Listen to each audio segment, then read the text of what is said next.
Gaming is massive. Esports is global. From Seoul to Rio de Janeiro, from small bedrooms to massive arenas. From your very first game to your biggest victories. This is our world, our digital city. Millions play, millions watch.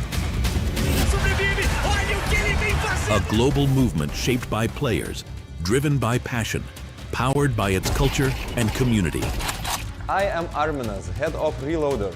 We love gaming. We live esports. Welcome to our venture. We're Team Reloader. Our mission is simple. Give players what they've always deserved: rewards, respect, and recognition. This isn't just about features. It's about the culture we live and the community we build. Play more. Chase goals. Build your legacy. Lock, load, and reload. It's Reloader. Things are just starting.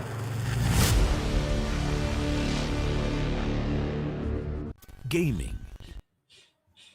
Every championship has a breaking point, and tonight we find out who bends and who breaks. Welcome everyone to the Ascend Breakpoint Championship presented by Reloader, where preparation meets pressure and every round could redefine a run. The margins are razor thin and the stakes are really, really high, especially for the matches that are coming up, and there is absolutely no room for hesitation. My name is DZK on the color for tonight's action, ready to break down the story behind every clutch and every critical decision, and leading you through the play-by-play, calling every moment as it unfolds, is the ever-sharp Zach. Settle in because the break point is here and the championship begins right now. My buddy Zach, how we feeling tonight?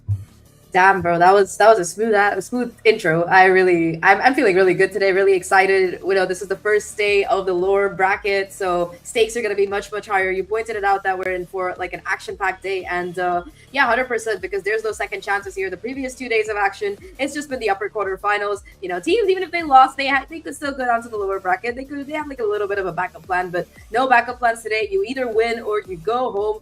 Or rather, as you say, you go big or you go home. And we have two very exciting games to come up for today's matchup. And I am super hyped to be here with you, Dixie.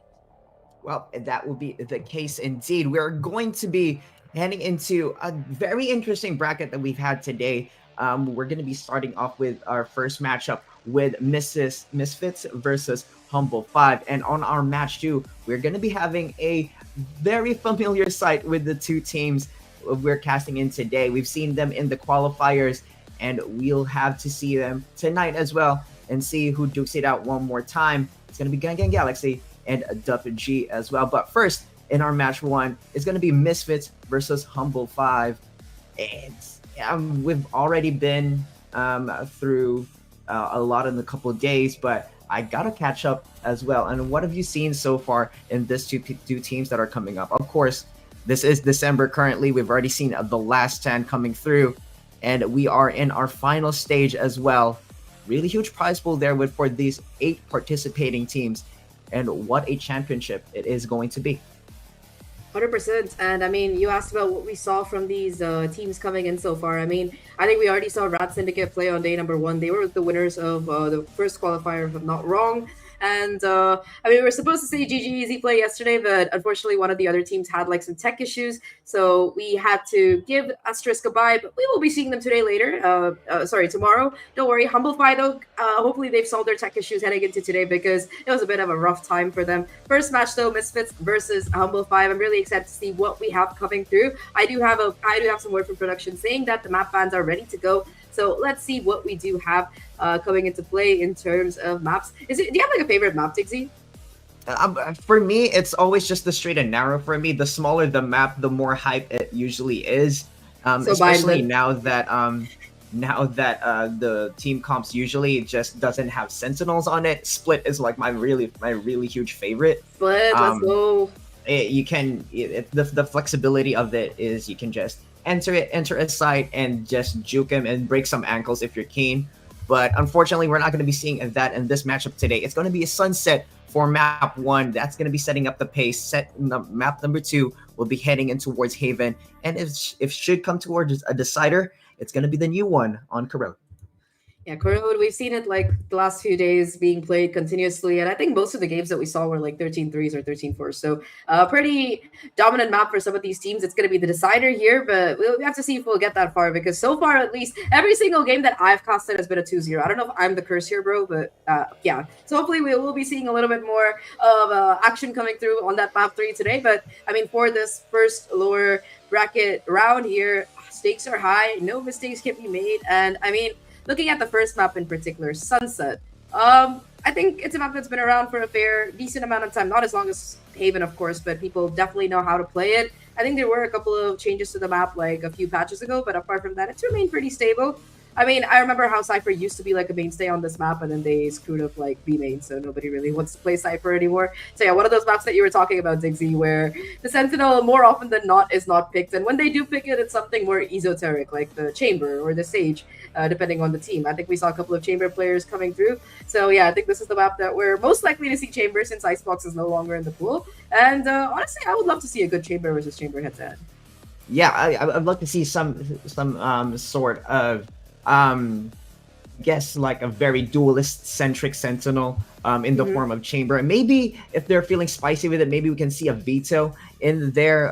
Any map that has a big fight gap on a map in the mid side like Sunset, we know that it is going to be a very interesting matchup. But as we say that we've no longer been seeing some ciphers nowadays, both teams definitely pick Cypher with Misfits. However, going for that double Sentinel comp, Sage and Cypher gonna be working well,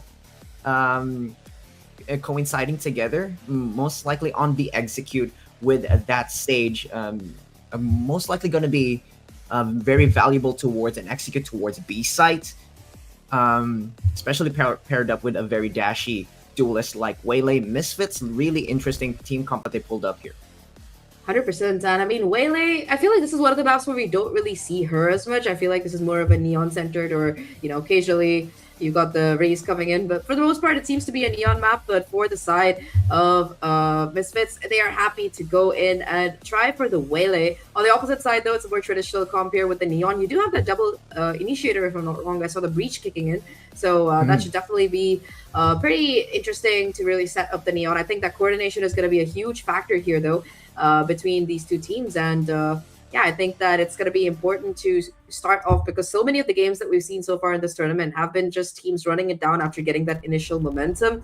Very little back and forth, so hopefully today is when things change. Right now, don't worry about the headers, we're working on fixing it, but until then, on this attacking side, it is going to be Humble 5, and let's see how they do with this comp. It's currently going to be a really huge execute straight away. Utils already being showered towards a side. Not going to be heading towards the left side, however. Elbow's going to be the space that's going to be taken out. Here, no shot so far in terms of getting first contact, but that site already being taken by Clintor. And that is the plant now being executed straight away by this attacker side. Yeah, we get the plant down. It's going to be a full 5-on-5 retake. The call for playing this A side for retake, I don't know if it's a very good one considering the number of angles that you have to go through and the amount of utility that you have to get through. Shanks going to find the first kill on the Omen. Takes down Void. That's a huge frag right now. Looking for a little bit more. Aware of the positioning. Omen versus Omen, and Shoes actually comes out on top. It is going to be Punkton and Stefan chiming in with kills of their own. And now the defuse starting to come through here. You have the 1v4 try and push it up. The problem with the spike is just being stuck there by Mario. And Misfits, a very successful retake to start things off the back of the double from Shanks. Being sheltered by that smoke as well, just shielding that defuse straight away. It's a really huge pistol there being going in towards the side of Misfits as well. They do, Humble 5 does get a bit of a few credits advantage due to that plant. We'll have to see on what they cook up here. Interesting spot there by Clintor going in for most likely the dash, the slide bucky combo that we all know and love for Neon. But a bit of a side swap here. Mid space is going to be currently the one's going to be taken at the moment. Should they decide to go towards the mid side doors, that's going to be fully tripped by Misfits as well. But a lot of space. Mid top now is going to be taken And already, Neon already just on space here. Spike down Ooh, mid. huge one there by Punkin. Out here looking for a little bit more, and Punkin actually gonna be able to get another one too. Sure, all the positions open right now for the rest of the Humble Five players. The Lucky, that's gonna be the one to strike. 1-for-1 trade though, and now it's just Void and his teammate left alone, trying to make something possible. But the problem here is that the spike is dropped all the way down in mid. Already a dark cover comes down to deny them any visibility or a chance at a cheeky little pick. Not the greatest guns either. I think I saw Sheriff in the hands of the Sova there, but aside from that, nothing really to work with. It's gonna have to be headshots, and with these crossfires, with all of these angles being held, it's gonna be so difficult for them to take the space. Void though, a huge headshot to start with. 30 exactly what you need. Punkin is low as well. Last player Cheeky straps can actually take care of him. And now it's all gonna be up to Rescue. 1v2. And Mario swings in to finish it off. For a second, it looked like it was a possibility there with that double kill coming in, but at least a lot of damage being done here to the Misfits Eco. Punkin really popping off there in that particular round, getting that opening kill and just getting a lot of space, just forewarning the rest of the team to be able to say like the whole attackers team was already taken up mid top as well. But this is going to be the gun round now for Humble 5. I have to see they decided to go in towards a 2-1-2 split. Currently spreading it towards that mid side, however, but they're going to be facing a huge Sage wall coming through. Coming in towards that side. Leon going to be exposed. I think might be seeing a huge Cypher with a hat here. Should Meadows try push it up? Myth Void and taking down the stage for a 4v5. Here comes the plant. Spike plant. Perfect. Now sees the paranoia. And it's gonna be a 1-for-1 trade though as Clintor finally takes down the Cypher with that shotgun. Staying aggressive, able to get 2 kills already, looking for the third, but Mario with the ghost shuts him down. The problem is Mario versus the world here, looking for a little bit more, but the judge is just too strong in close range. 11 HP and a Dream Clincher able to pick up the upgrade as well, and the full buy is Gotta go. It's really huge too. It seems like it's going to be a really huge fight. One enemy remaining. Guns, definitely being utilized by Humble 5. But it's now just going to be down to what This goes here. Misfits does here next. That goes Be a there. gun v gun round here with a little bit of spice for Punkin I'm outta with here. that Guardian. But again, a lot of things coming towards A side. It looks like that's going to be the destination for both teams. Gonna be heading towards a 3-stack though. Humble 5. Gonna be interesting. Stefan to start it off, and the second to boot. Take flight. exactly what you want to see. If you are on this defender side, the spam as well. Mario with recon and the tag, able to find that kill. Humble 5. I mean, they won their full buy against these lesser weapons, but now this A execute is completely fallen apart here. Actually holding the angle, getting the first, looking for the second, actually able to grab it. Alright, hold on. Suddenly it seems like Humble Fight, they might be able to bring this back from Oblivion. Retsu, the one now to lead the charge, could get the auto orb and pop that hero theft. I think that seems to be the call here, as it does seem like you have a little bit of a lull in the game. 50 seconds remaining on the clock. You still have time to rotate, but you're going to have to be facing the music on that 2-man flank there. But not a lot of information, knowing that there's only one person on that side that is going to be that breach. I know exactly For that swing. 30 seconds left. The first one down. It's now going to be a 2v2. 26 seconds on the clock. Time for executors now. Now going to be down.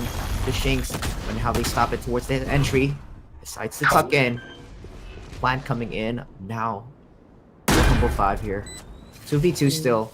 But that amount of HP is just very dangerous for them. 2v5, and they managed to bring it down. They know where One enemy one of the remaining. players is. The Omen, though, gets a cheeky little shot on the Cypher, and now with HP and a Dream, what can you really do here?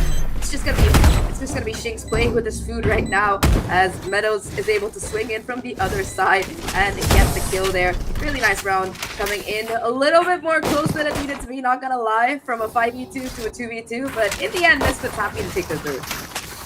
Yeah, I think the play there could probably just be going in for that trade for a crossfire, but both remaining players with Humble 5 just wanted to just swing separately in the different angles there. But it could work, could not. But all there is, it's still 4 rounds coming in, and now it's a 3-1 Misfits. 2-round lead now. Stefan. Throws available as well. Mario, 1 away. So is Shinx, and so is Punken as well. Gonna be heading in towards B site. Humble 5. Going to be getting a lot of sound cues with that wall break, but not much rotate coming in through for the side of Misfits just yet. Just a 3-man so far. But Shinx might be able to find someone. Myth Void going in for that peek. Currently safe due to that smoke. Playing a bit slow here now with just 1 minute remaining. The clock, not a lot of space been taken yet by Humble 5. It's going to be an interesting execute on what did they decide to do here. 58 seconds now. It's just still waiting for that first contact to just pop through. Punkan might be able to get a good sight on where Clinter currently is. 3-man currently pushing through towards B side. That's a very, very naked extremity for B. Ping's coming in through as well. Problem here is... Sorry. No worries. Execution now coming in through as well. On the clock, and that's Clinter hitting up Punkan for the first shot. Gets the kill, Rexy as well. Able to find one, but at least not able to come back. That does give them the ultimate if needed, but in a 2v4, I doubt we're going to see it. Last player standing. With Meadows going down, that was one of the players that got as well. Stefan now basically has to ace clutch it out, and it's just not going to happen.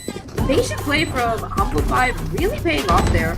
One thing that I did notice was, despite winning the last round, Nixon just didn't have a buy. They only had 2 rifles at the end of that round, and everybody else just with sheriffs. I was worried about the overdrive from the Neon, but it seems like it was the judge that ended up doing the job instead. Yeah, and in one of those cases as well, that's kind of currently just being punished for them. So it's currently just swinging towards the side of Humble 5 in terms of armory that came through. Misfits just had to just deal with buying lesser guns in the end. I guess that's the consequence of just being able to just lose the round previously. Right now, it's going to be a 1v1. Stefan picks out Clinter to start it off. Humble 5 gonna have to run and execute with just a 4-man squad. Not an ideal situation for sure. It must be a sigh of relief though for the side of Misfits that they were able to at least make things look in their advantage. They do have a lot of advantages on this retake with 4 ultimates available.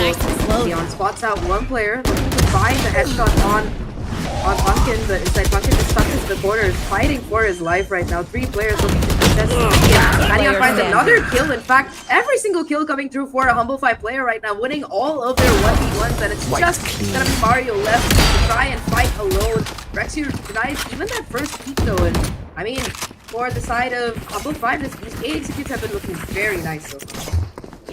And the end of round number 6 comes to a tie towards a 3-3. Both teams currently feeling the heat and the pressure of just getting an advantage of a win on map 1.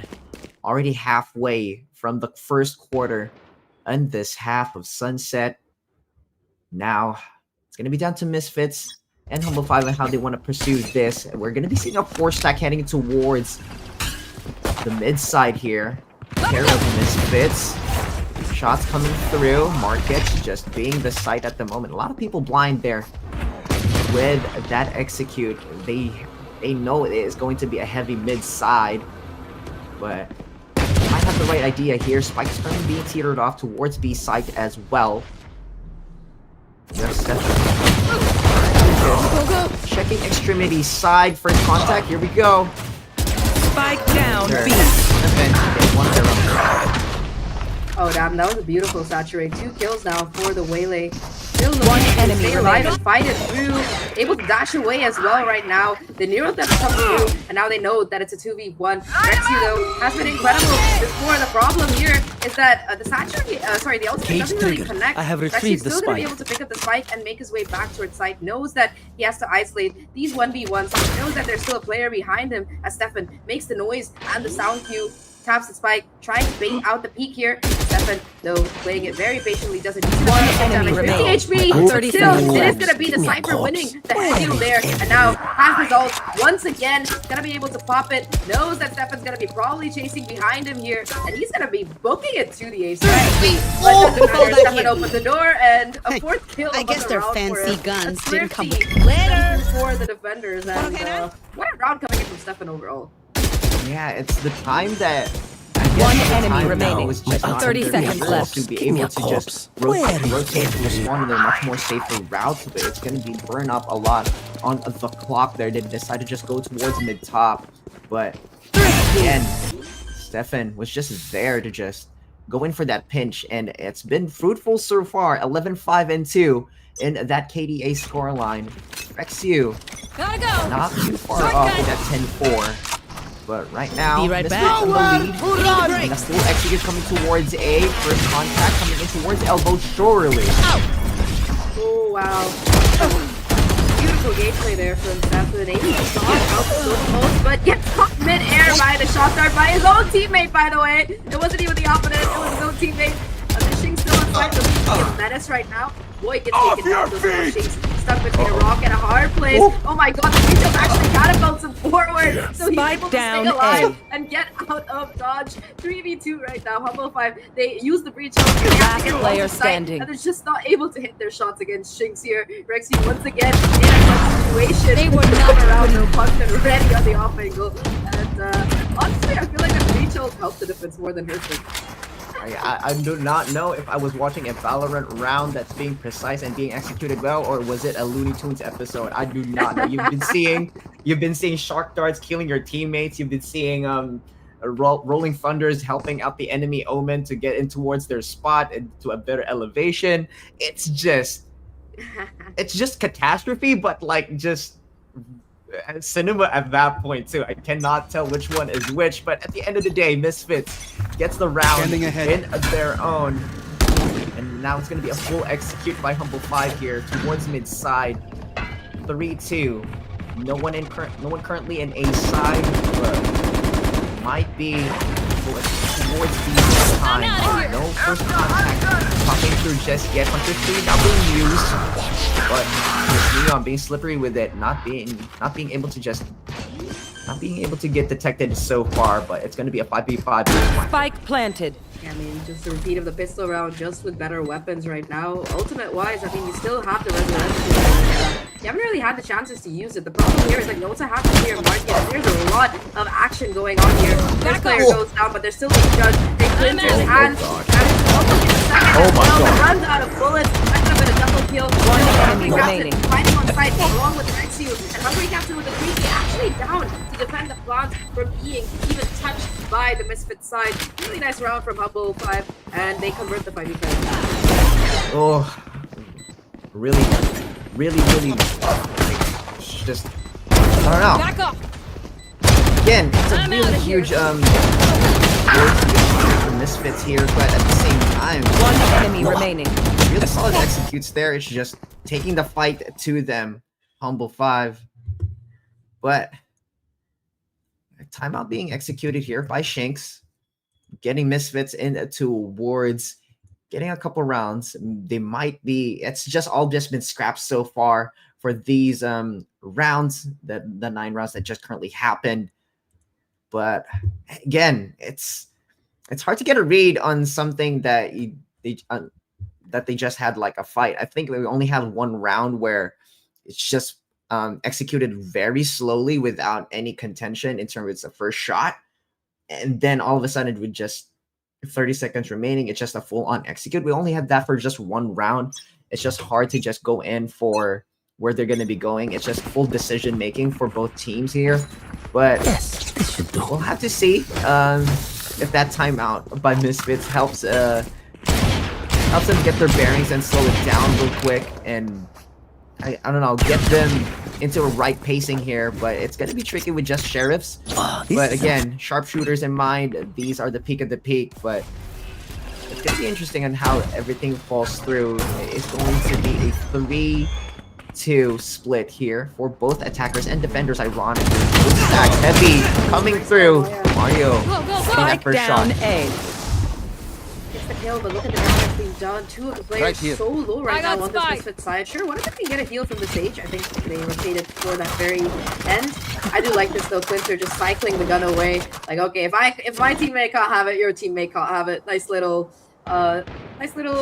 adaptation there to make sure that that gun is not going to be retrieved, but nobody from Misfits is even making an attempt towards it.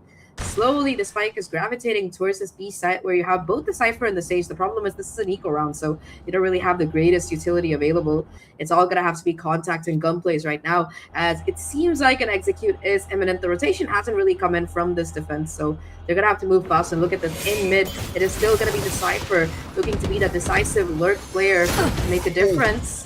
Oh my god, that was close. That was My camera is so destroyed. risky. Just being able to just get caught out there with utility out. That 30 is seconds left. going to be a huge one. Ooh, what a shot! Whoa! Double kill there by Punkan. Meadows, however, going to be sacrificial lamb here to the side of Misfits.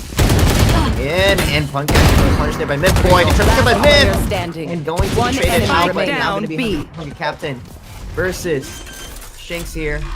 6 seconds remaining on the clock. Spike Here comes the planted. swing. And that is going Oh to my be a God. huge one by Hungry Captain. Taking down Shanks on the swing on towards the smoke. We're tied up again. 5-5.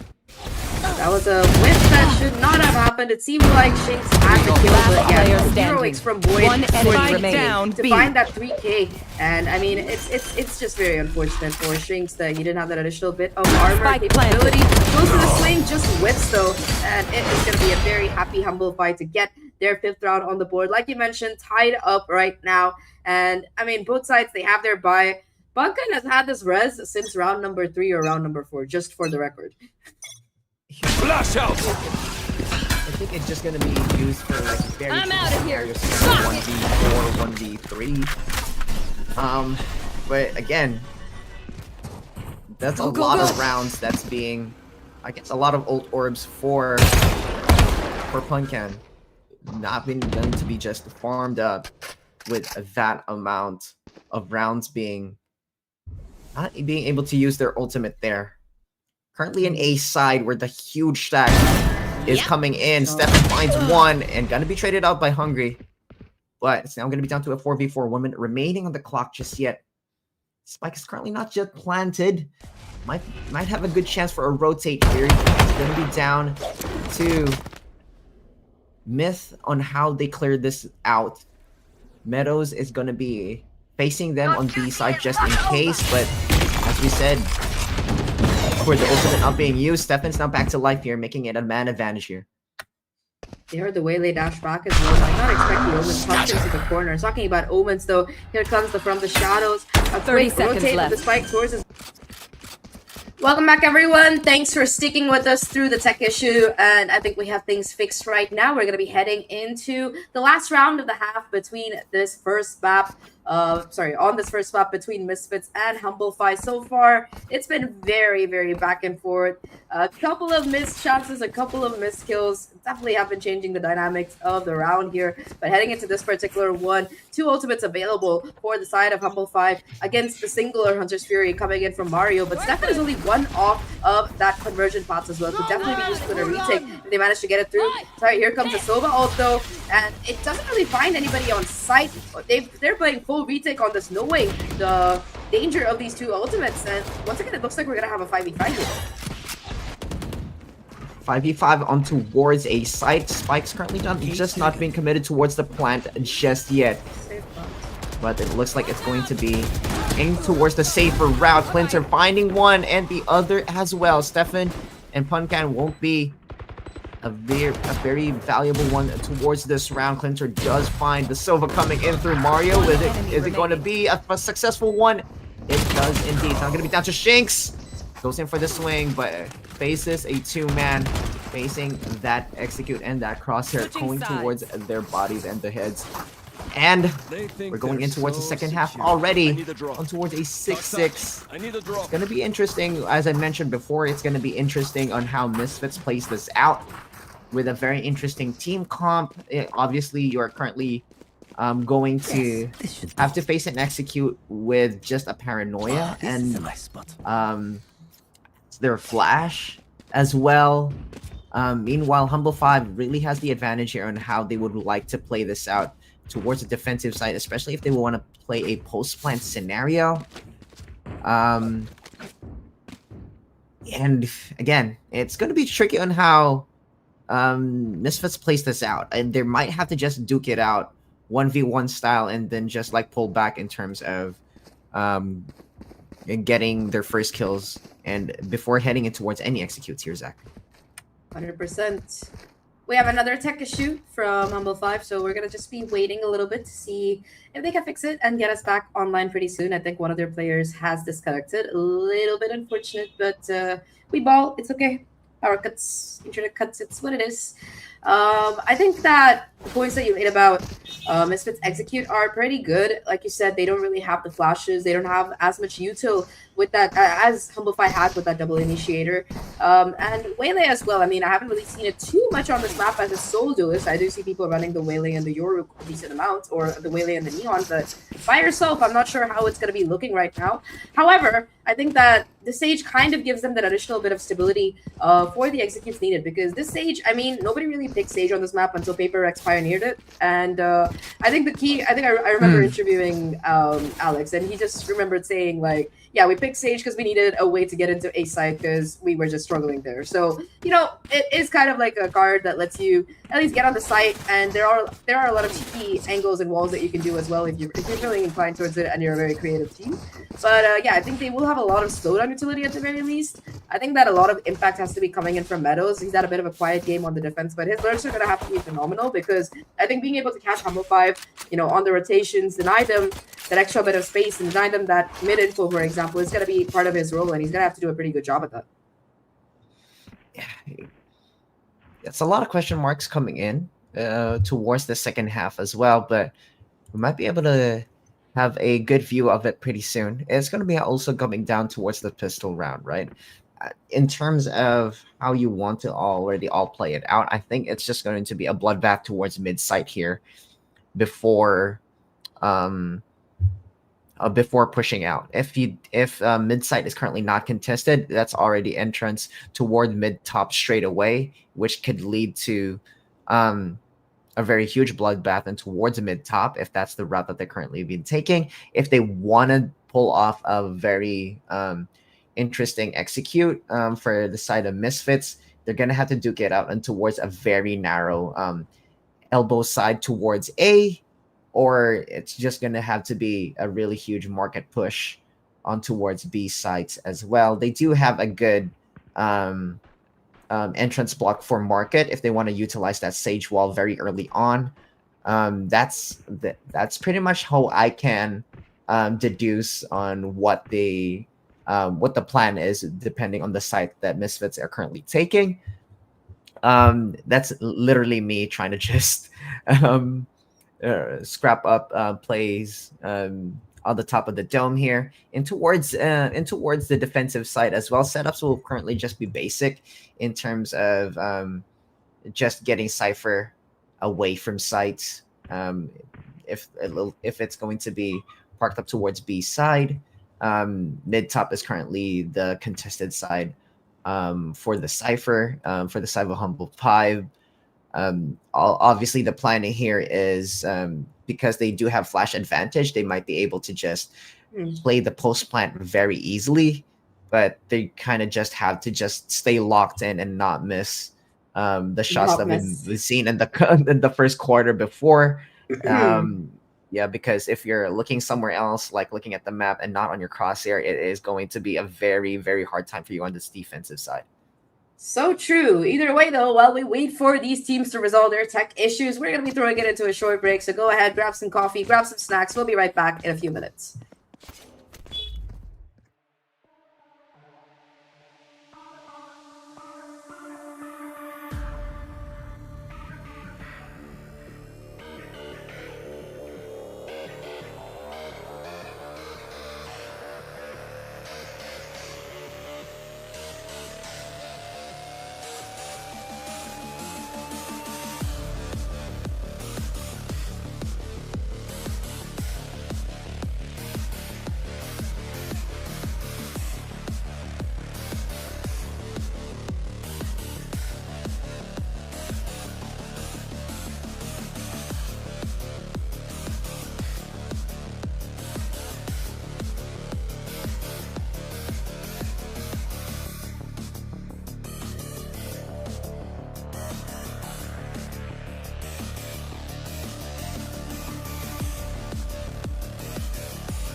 enemy remaining.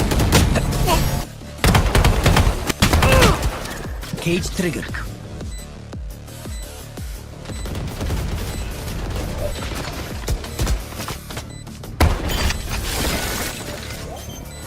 Blinding. One enemy remaining.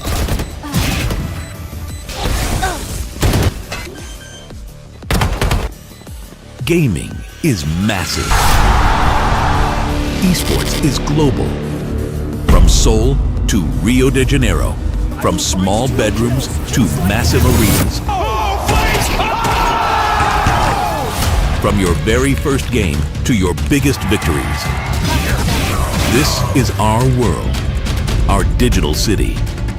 Millions play, millions watch.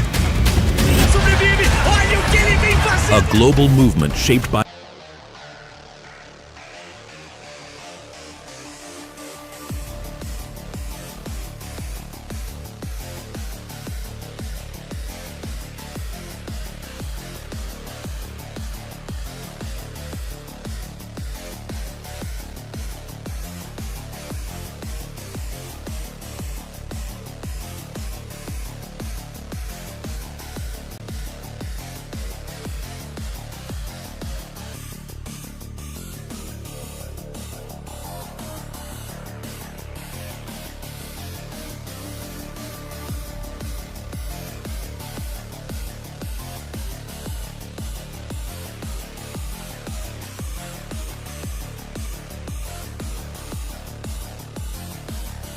been taken down. A quick push towards mid though. Look at this, already a lot of space being garnered. Stefan in the meantime has done the fake here. Splinter though looking for that confirmation kill, and he makes it a 4v4. As the rest of the team, they sleep towards his B side and they have it for free. It's just majestic up towards that one. You're running a 4 Spike v4 planted. already. Going to be an equal footing straight away and towards this post plant. A lot of credits coming in towards the plant, however, but at the moment it's going to be a full push for inside of market. Clintor is going to be the first one down. 4v3 now. Meadows on a roll there with a 2-piece. Shay's going to be down. 3v3 now.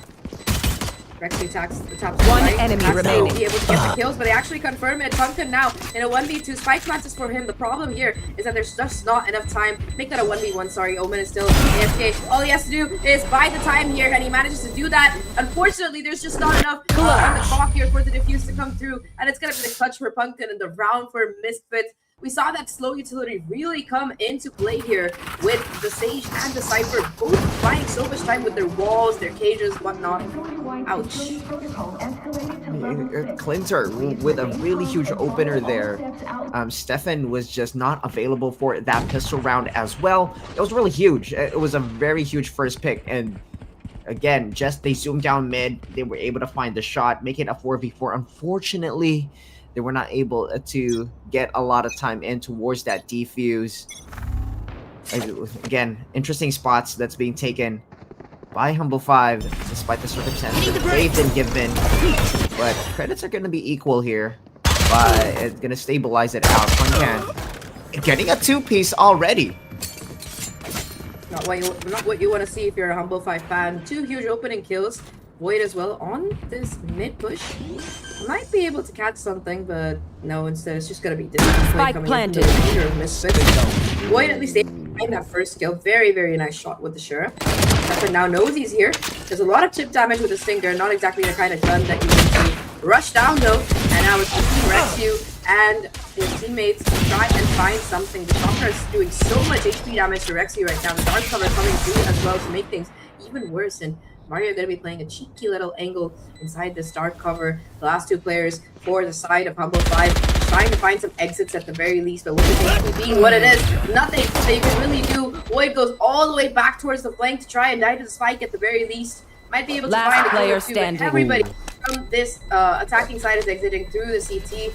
So yeah, nothing to really be found here. Void just got to go down into the void of the spike here, and Misfits they again get another round, though this one was kind of expected. Yeah, I mean, it's a bit unfortunate that Adion is just going to be the free walking ultimate orb. He's not even walking, he's just towards that standing. spawn side. Sorry. Towards that spawn side too. I think that's gonna be like a very huge contest. So now there's literally 3 ultimate orbs on towards this map of Sunset.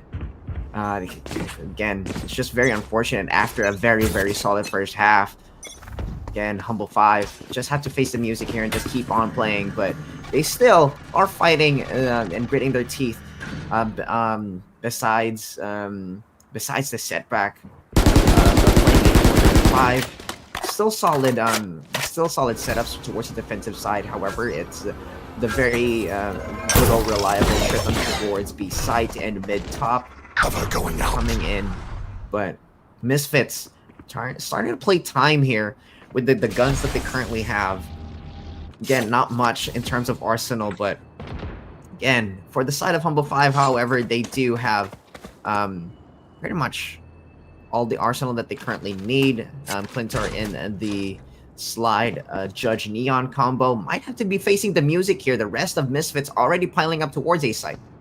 How many can he get? That's the question. Judge got a perfect weapon for this thing on the round. One Possibility enemy of a fourth remaining. here. Splinter has the Bulldog finish the job. And Made me exactly care. the kind of Big mistake. rent the bear My that you ult's need. ready. If you're a Humble 5 fan, tucked away in the corner, you have a Silver drone, that's why you use it. And yeah, Splinter just gets away with absolute murder. 1, 2, 3, I'm out of here. 4. One enemy remaining. There you go. And of course, Spike down A. honestly, the first ace of the day, Make and me- it's one of the most insane ones that we've seen in terms of when it happened. I think the consolation there is that for Show Humble 5 at yourself least, you can. sorry, for Misfits at least, it was their bonus round, so they're still gonna have a full Gotta buy go. heading into this particular one. But Neon already does have their ult ready to score. Splinter has been the difference maker in so many of these rounds. Yeah, it's just the stars aligning for that Neon being able to just find, again, like 4 straight away, and for that final swing, getting the ace as well. But again, Humble 5 still facing the music in regards to just playing a 4v5. Misfits already taking up a lot of space on towards mid-side. Midpoint, however, digging 2. And that is going to be a very tricky spot for Misfits now. Numbers advantage in the favor of this defensive side here. Has to be the kill to come through from Stefan. Able to get the first, but immediate refract to come through. They did a dig as well, though. Shot down. On the opposite side, Mario able to convert that One kill. enemy remaining. Ooh, the chip damage, though, it's a lot. The 1v2 right now for Mario to close out. He gets the first one. Also has the Hunter's Fury. The problem here is that Hungry Captain is just ready for the swing and the kill. And off the back of that Humble 5, they get the defuse. A 4v5 it might be, but definitely they are stepping up far beyond what their previous half looked like. Individually, the performances are just stunning. Shut up and let me work. Again, Not this your team, day, is Humble it? 5 does not have Paranoia available. They don't have another player available.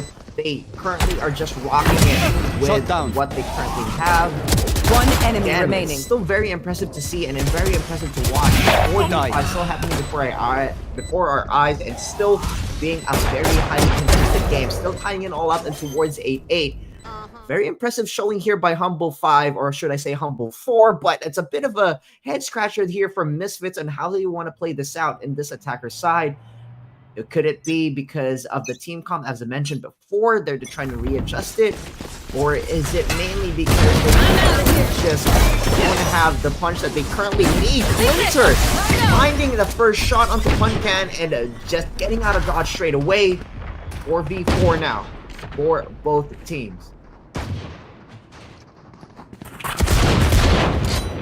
So many of these rounds, Spencer has been able to make it into a more even footing here, being able to consistently find these frags and willing to play close and personal. Once again, gets away with bloody murder thanks to that short beam weapon of choice. One enemy remaining. right now, flashed into oblivion. At least she's able to find a kill towards mid. Goes for the free ult orb. Could be a little bit of extra money for the team. Okay. Honestly, you know what? It's fine. Go get your kill. Managed to get that one more step closer to the Omen ult. Now though, no way. I mean, he could get the ult orb and maybe get a kill, try to pick up the spike and clutch it out, but now he has a gun. It might be a huge one here. They're able to find Clinter on towards this side. Depends on how they swing this. They're going to be seeing each other. They're literally kissing at this point on towards that mid top. 30 seconds left. remaining. Spike is still a far reach from where Shinx currently is. Ooh, the I think the wraparound. game plan here for the Humble 5 side is literally guard Aedion's body for that free ult orb scenario that they were able to get, because right now they're currently using that to 10 their seconds left. advantage. Cover going out. But still, Mythvoid with that shot too, but literally the 4v5 and the 4 is in the lead.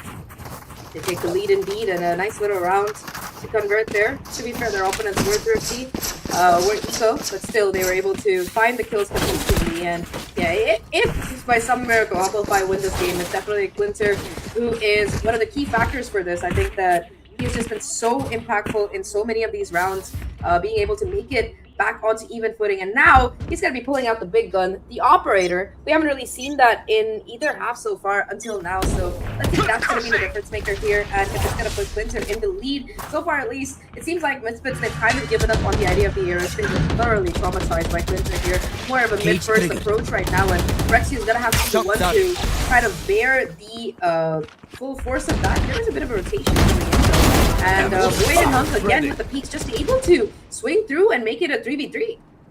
And we're not going to be seeing any boomstick action, unfortunately, from Clinter, because Myth, Void, and the rest of the squad just picking it all up on towards that mid side. And again, it's just going to be literally a 3v3 scenario, equaling it all out once again. And if you're the defensive side of Humble 5, you're currently just sitting pretty at this point.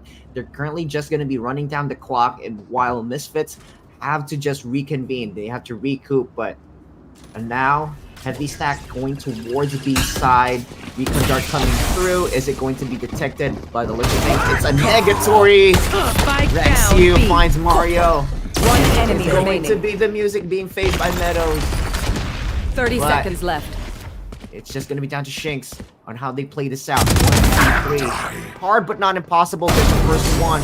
Onto Hungry, but Rexy goes in for that trade. What is happening right now? Careful now. Spike down, B. These blind enemy fights remaining. certainly seem to be going the way of Humble 5 more 30 often than seconds not, left. and it's finally seemed to have found a lot of coordination that they were kind of missing on that attacking side, just playing together, holding hands, playing as duos. Of course, when Clintor is able to hold down A by himself, sort of, it definitely helps. So yeah, finally timeout going to be called here by Shinx. Yeah, you really don't want to lose a game where you're playing a 4v5 and you are the 5. That's definitely gonna lead to embarrassment for everybody concerned. So yeah, what exactly can they do better? Because so far it just seems like Humble 5 is just winning out duel after duel and coming out with the numbers and making them even. It seems like they haven't even been able to go for the Open Ultra over the last few rounds. I mean, from the point of view of Misfits, they tried playing together, but Clinter was just a menace in that judge, right? But again, just because it just happened on one round doesn't mean that they can apply it again. They now have the idea that Clinter likes to play aggressive. They like to play this off angles, whether it's close range or further range. They might be able to pull it off. But from what I can see in Clinter currently, because of the neon, they might be want to be playing more close range here. But are they aware that Clinter currently has an operator in their arsenal? Out of charges. Towards elbow side just yet, but we'll definitely have to wait and see. And it looks like they're going to try to play together here on towards B side. B is going.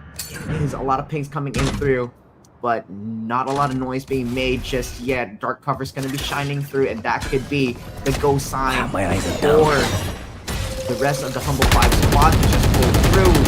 Wall coming in, and here comes the fight, I believe. Oh, the Hunter Spirit comes Spike through. planted. It's a little bit late to deny the spot, but it's the problem is that the CT push already is playing 2 victims. Just 2 players left behind right now. Void though, I with know the operator, able to exactly swing where out and get the first kill. The Nero Step though comes in for the side of Misfits. They know where the last 2 players are. They know that the Omen's still AFK, and now Void and his teammate have so much work to do. A beautiful shock dart though. They're gonna be able to make it a 2v3 instead of a 2v4. They still have the Nero Steps on their own side. All they have to do is find a kill. The problem with that is that it's all up to just Rexy, who might be able to find Last a kill player into the standing. but the shot goes wide, and yeah, I mean, okay, time to go get your old torp. You managed to win the round, and Humble 5, Misfits, they get to 9, narrow the gap to 1 here, and yo, Stefan, you should have let your teammate get it. You already had your old. What was that? Stat padding at its finest. Finally, just all they need is just like, alright guys, Misfit was just like, alright, stop playing for content now. We've already gave them what we got for 4 rounds, but again, still, like, it's going to be on Misfit's corner now. It's a bit of a, I mean, I don't know what the plan is. It's either just like they want to chill for a bit, or they just want to just get 80 onto max credits. Currently sitting at 9,000 at the moment. I've never seen this in a pro play ever, but here we are. I guess at the cost of being AFK, S max creds. Again, there might be, it's gonna be a very huge push again towards B side for side of Misfits, and why wouldn't they? If it worked the last round, might as well do it again. Dark cover coming in through towards Market. It's gonna be dash through from Stefan. From Dark being available, and Rex, you going in for that solid shot. 4v4 now. Kill Trip's definitely finding the Rex goes still towards backside. Spike And down Buckner, though, B. does have a res available, so that should probably be coming through to get the numbers back here to Misfits. Buckner, though, nice to see the spike plant here. Offense from Clincer actually finds Shin, so that's a controller down for the rest of the round. One enemy remaining. Along with the flash, the retake, perfect. Buckner trying to do everything possible, but just not enough. And oh my god, Humble 5 in this, or rather Humble 4, they pull off yet another retake. This A side, this B side has not been looking good for Misfits. The round that they did win, even if it was a thrifty, they won off the back of not one, but 2 ultimates to come in from both of their Cypher and their Sova. And yeah, without them, things gonna be looking a little bit more difficult. And Humble 5, 2 rounds away from locking in this map pick. You failed. Now sleep. The main question now is, the main question for me now is, If you're not a good shot, by don't some worry. There are other miracle ways to be wins useful. this, are Need they a going to be drop. playing the next map, Thanks. which is going to be Haven, a really huge map as well, in a 4v5 as well, or are they going to be finding like a new sub? Because it's going to be a different beast if you're going to be playing a 4v5 on towards map 2. Scoreline currently is just very dicey for Misfits as well. The one time they decided to play together and towards B side, it worked, but will it work this time on pushing towards a side paranoia coming through, clearing one lane, but Hungry getting that first shot on towards that waylay to start it off, and Clinter on the second shot. Spike down A. Shorty in hand. Like, you're able to find the kill, but Hungry captain, Hungry for those last kills, and just completely shut down Misfits. They don't lose a single Match player, by the way. point. They lost their AFK, but aside from that, it's been fine. Yeah, it's kind of funny that the only player who died from Humble Fight that round was the AFK player. I feel like they're kind of using it as a bait right now. But yeah, I mean, this is a very terrifying situation if you are the side of Misfits, because you know you have literally an extra player, you have a lot of ultimates available, but you're still 1 round away from losing the map. They need 3 in a row now to push this to overtime. Let's see if they have what you need in the tank. Imagine going overtime and really get a 4v5. That is going to be a report and a half for my ranked games if I've ever seen one. You will not kill my ally. All blind. Oh, wow. Meanwhile, it is going to be a 1v4 straight away off the bat of Rexu. We'll have to see. Neural Theft is available. If they decide to use that on the Waylay's body, that might be a huge case, but what a round to be given in towards Misfits currently. They still have a lot of credits as well to work with for the next round. I high-key want to see them just play spawn, not spread out. Ooh, Punkin. Gonna be taking that on towards Rexu. Again, triple kill. 10-12. Are we edging towards a 4v5 overtime here, Zach? Seems like it's the possibility. Timeout going to be called now by the side of Humble 5. they really want to just close it out here. They have to leave. They just need to win one more round, and they've already won so many so far in this half. So yeah, I mean, for the side of Misfits, that was such a good round to come out of their stage. I think that was also the first ever resurrection that we saw on screen, just for the record. So, you know, it's kind of funny to go ahead. Either way, though, I do think that for the side of Humble Fight, they definitely have a chance at being able to close this out because once again, they have the breach available. They could try to make a play off of it and just go in for a full retake. They've been looking really good at these retakes so far. And I think the duo in particular of Void and Hungry Captain have just been so dynamic in being able to find those 2v3s or 2v4 fights that go in their favor. And you didn't really need you didn't even need smokes to deal with it all too. If anything, being able to for any retake. Oh, Adion's back. It's now back to a 5v5 now by the looks of things because since I seen the Reconnect coming through. Oh my days. What he just came in just in time to pop off. I guess even being AFK currently just Let's have some 5, fun. 12, and 5. It's not a bad scoreline for missing a lot of rounds as well. You did mention the synergy between Hungry and Clint. Here. Already shining through here. Oh, Misfits. no. Gonna be facing the music once again. Oh, here comes the Roaming Thunder coming in, and that is going to be the shot for Clint. It's going to be the first blood, and it might be a much more bigger bloodbath here. Oh, Clincher gets 2 already, and that's going to give the lead here to the side of Humble 5-4 E3 situation right now when the rest of Misfits look like they want to book it towards A. Instead, nobody's home, but the camera and the Surfire are going to give away enough information right now. Adion has made his way here. Sneaky peeky leg in that backside as Barrel has been spotted, though, so they're going to call it out for sure. He goes down. Sheets makes it a 3v3 once again. All the ultimates have been used here with the exception of that neural theft, but you still have this absolute menace of Flint with the judge ready to go right now. The fast lanes come through, and Punk actually gets the headshot. That is exactly what you need to be able to pack a punch here and keep your team alive and keep hopes of OT alive here. Neural theft's still available. Still a lot of time on the clock. This Crossfire has to hold right now. And I mean, first one to take the contact, but yeah, Rex, you're just not ready for the refrag, and Misfits somehow they pulled together around because these 2 players down. 3v5 that was, and 1 round away from overtime. Yeah, 1 round away for overtime. Going to be going in towards a tech pause currently, but thanks to Adion just getting max creds, they were able probably to buy like a really solid arsenal for the rest of the team here. But I guess that's the perks for being just AFK for 4 rounds. But again, it's okay. Now you're back to a 5v5. You now have a solid base and coming in regards to just pulling through, right? Yes, you got outclassed that last round mainly because the heavy side was just still intact towards A side. They were still probably waiting for a re-hit on towards A side. That's why it was just like 4.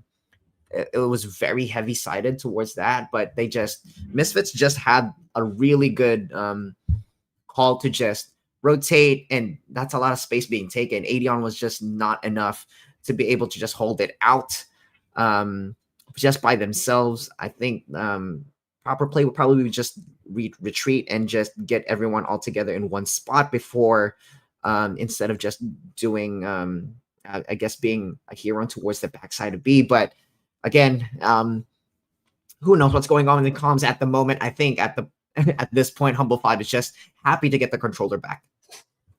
Yeah, definitely gonna be more fun for them to play a 5v5 instead of suffering in the 4v5 as they have been for the last couple of rounds. But like you said, despite that, they have been doing a pretty damn good job thanks to Clinter and Hungry Captain both stepping up big time, I would say. This time around, though, it seems like Misfits, they want this OT. They don't want to lose a 4v5 for most of the map.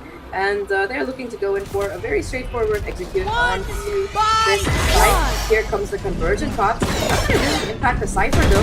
And yeah, I mean, it's really very difficult for them to get through as Rexu playing in his own game, able to get that first opening kill. Also gives them the neural theft. And that is going to be the ultimate from the Neon to come through as well. Pumpkin gets taken down. Still 3v4, still numbers in favor of Humble 5. 2v3 situation. And here comes the Soma ult. 360 on Rexy. enemy Finally remaining. gets shut down, but the Hunter's Fury is gonna take down Meadows, baby. It's all up to Last Sova player here. standing. Finds the first one, brings it down to a 1v1, knows where the second player is. The Hunter's Fury has been used. You can't really try to deny it. Has to goes to the swing and clutches it down. Mario keeps things going. Overtime on the cards on the first map of the day. What the Switching heck is that? sides. Overtime. Overtime it is. One enemy remaining.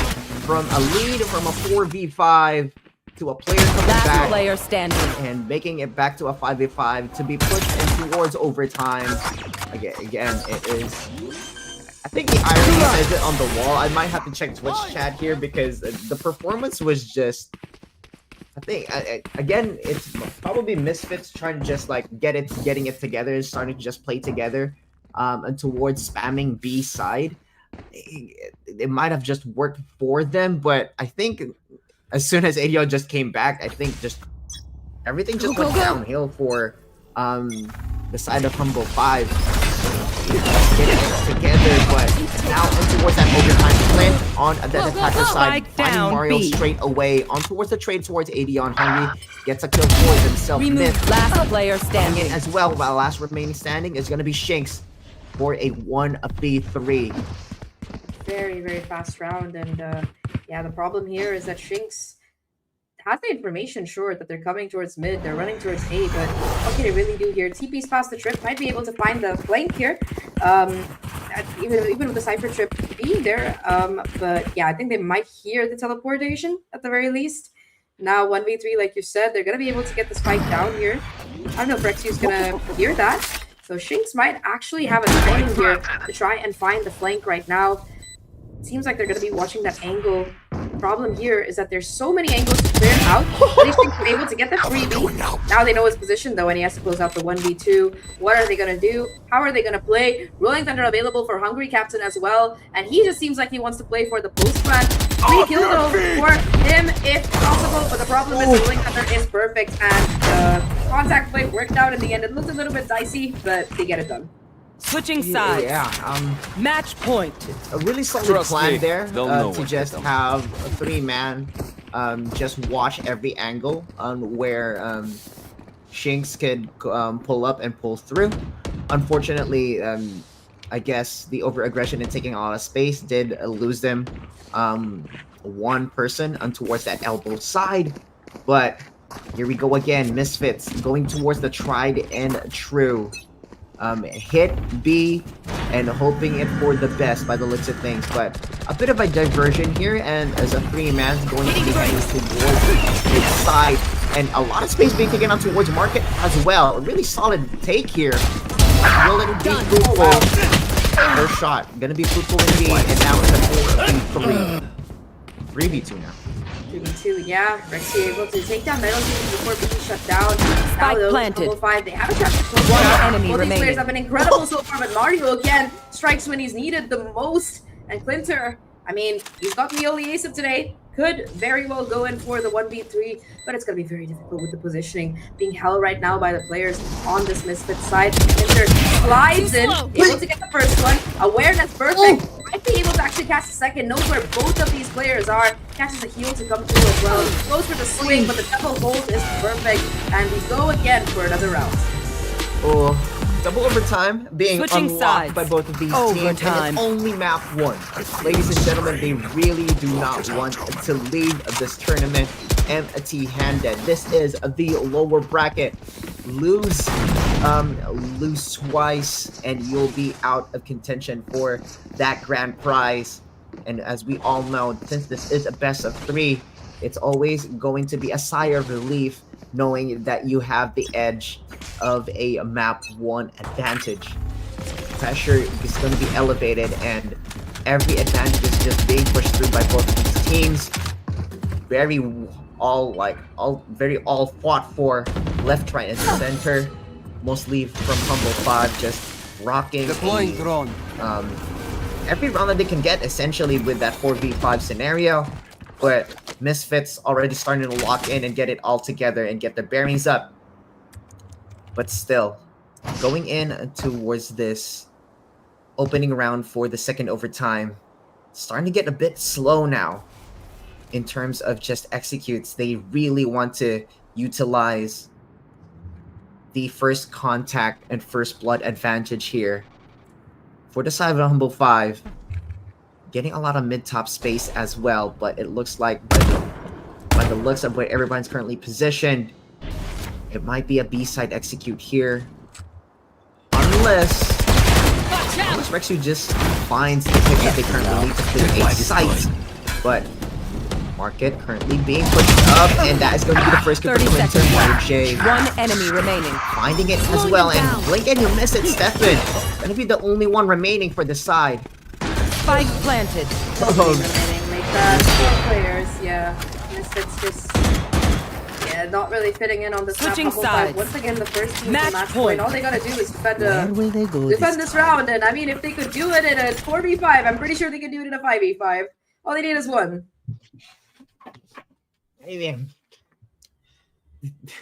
I've seen this before. It's and it looks like it is going to be once again a really huge hit on towards B, but how they're going to be able to do it is going to be one of the asterisks here for Misfits. They might end up just trying to switch it up by just breaking mid doors to start it off with. Take a good chunk of market space. Mid top is obviously going to be not in contention for the side of Misfits. Here comes Stefan. Oh wow. Flash out!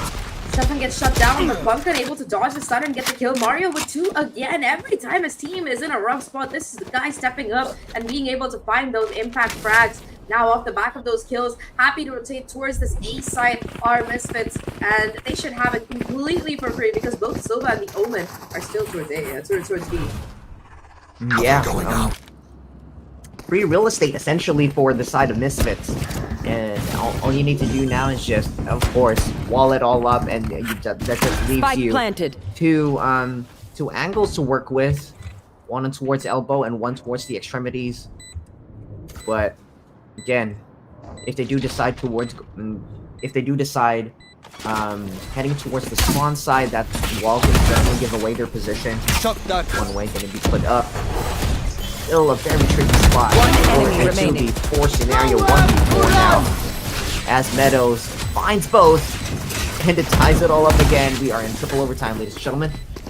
Switching Map 1, by the sides. way, of the day. We still have Overtime. at least 3 more to come. I say at least because I'm not sure if we seeing all 6, though it seems like a likely possibility with the way the day is going so far. Triple overtime indeed on the cards, and Humble 5 so far, they've been the ones to find match point both times. Both teams have been kind of struggling on their defensive side, like the attacking side has been going well. So yeah, I mean, whoever wins that defensive side first is probably going to be the one to take this map, going by, you know, how things tend to go.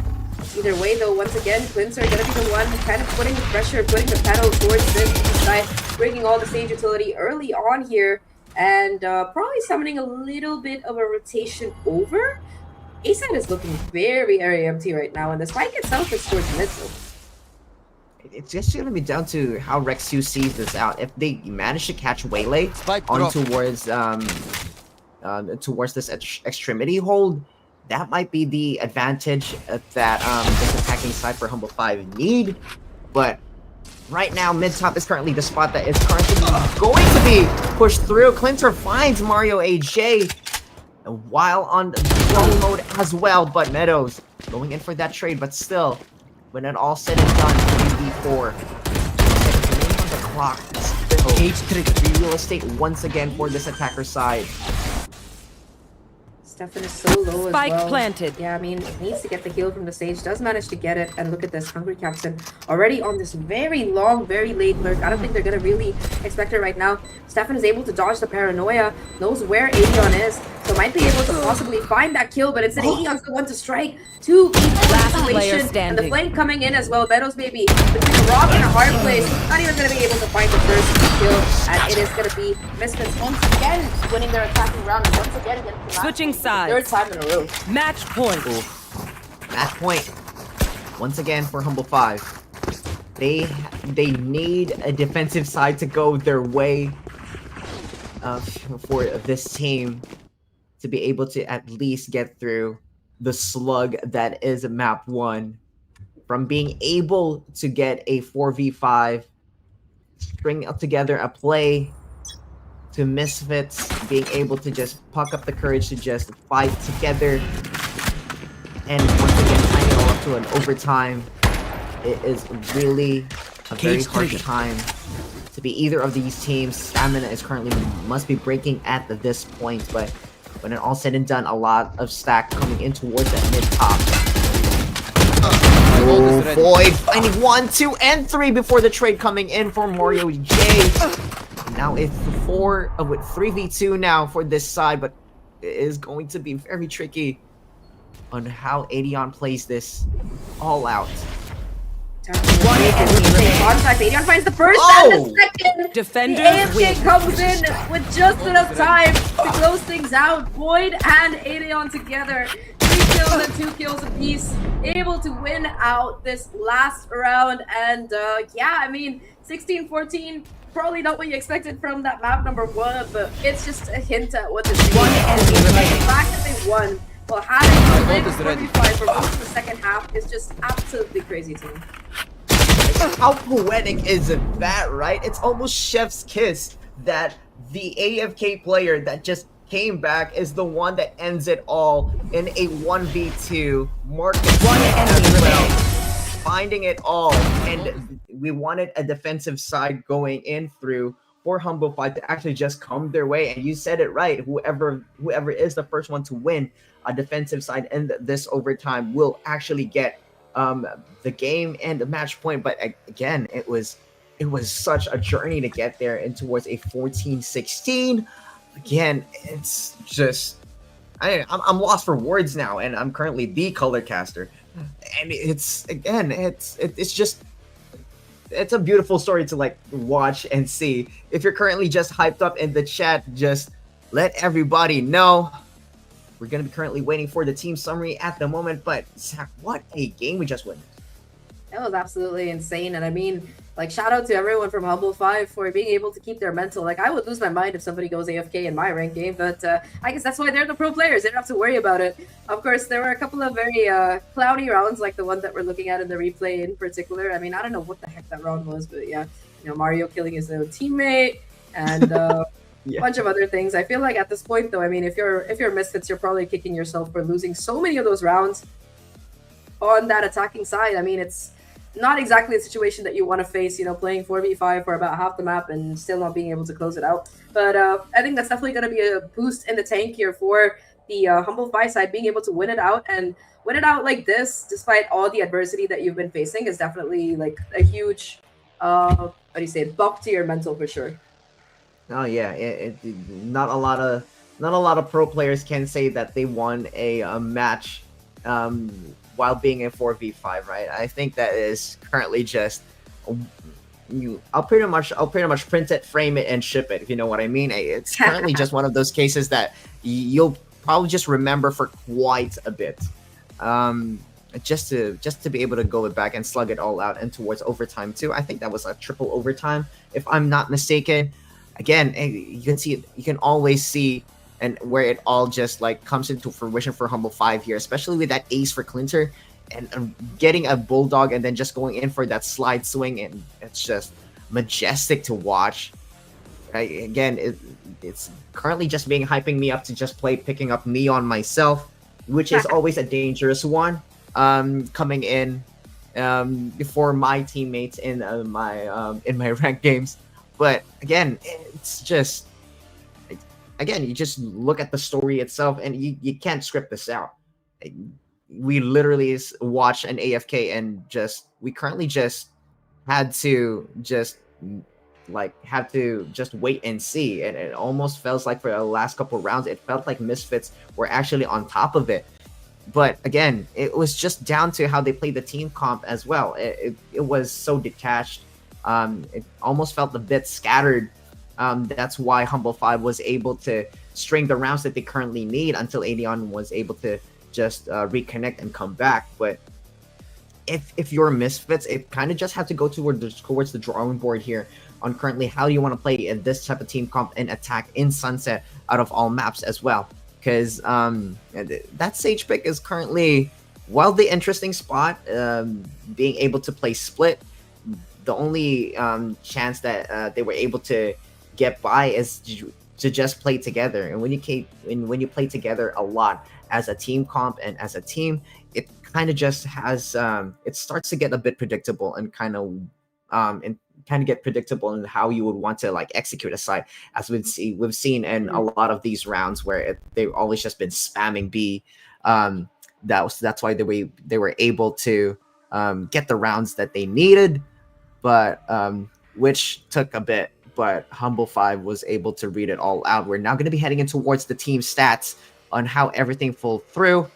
First kills and post plants and clutches, and Team ACS is going to be the gun here for the side of Sunset. But again, what a very solid first map that we currently have here. Yeah, I think in terms of first kills, I mean, we haven't had the stats load up yet. I think we're waiting a couple seconds while the production gets it together. But yeah, I think in terms of first kills, I'm pretty sure that Humble 5 is going to be leading in that regard, especially in that second half. I mean, in the beginning, it seemed like it was going to be their opponents coming out on top. But yeah, I mean, I think we're still going to get the stats ready. We also have the team summaries coming through. So while our production works on that, let's take a look at the replay one more time. I think that the points you made about that B side in particular being so vulnerable was pretty good, because I think that when you're playing defense and you have not just a Cypher but also a Sage on the same side, it really shouldn't go down that easy. And I feel like most of the rounds that Humble 5 did win were on this B side. In fact, both of these teams were consistently going in for the B side execute there. So that definitely makes things much more interesting. Yeah, currently, if I'm going to be picking a lot of MVPs, obviously Clinter is going to be the MVP for the side of Humble 5, but you can't ignore that Myth Void was a very huge factor. Rexu was also a huge factor in that team as well, with the amount of pathing that they currently take. Apart from that one round that they were able to see 4 people on towards the flank, on towards that lurk, and unfortunately, we were bear witness to the whiffs. But again, and towards the side of Misfits as well, I gotta give a huge shout out to Mario AJ, right? Oh, the yeah.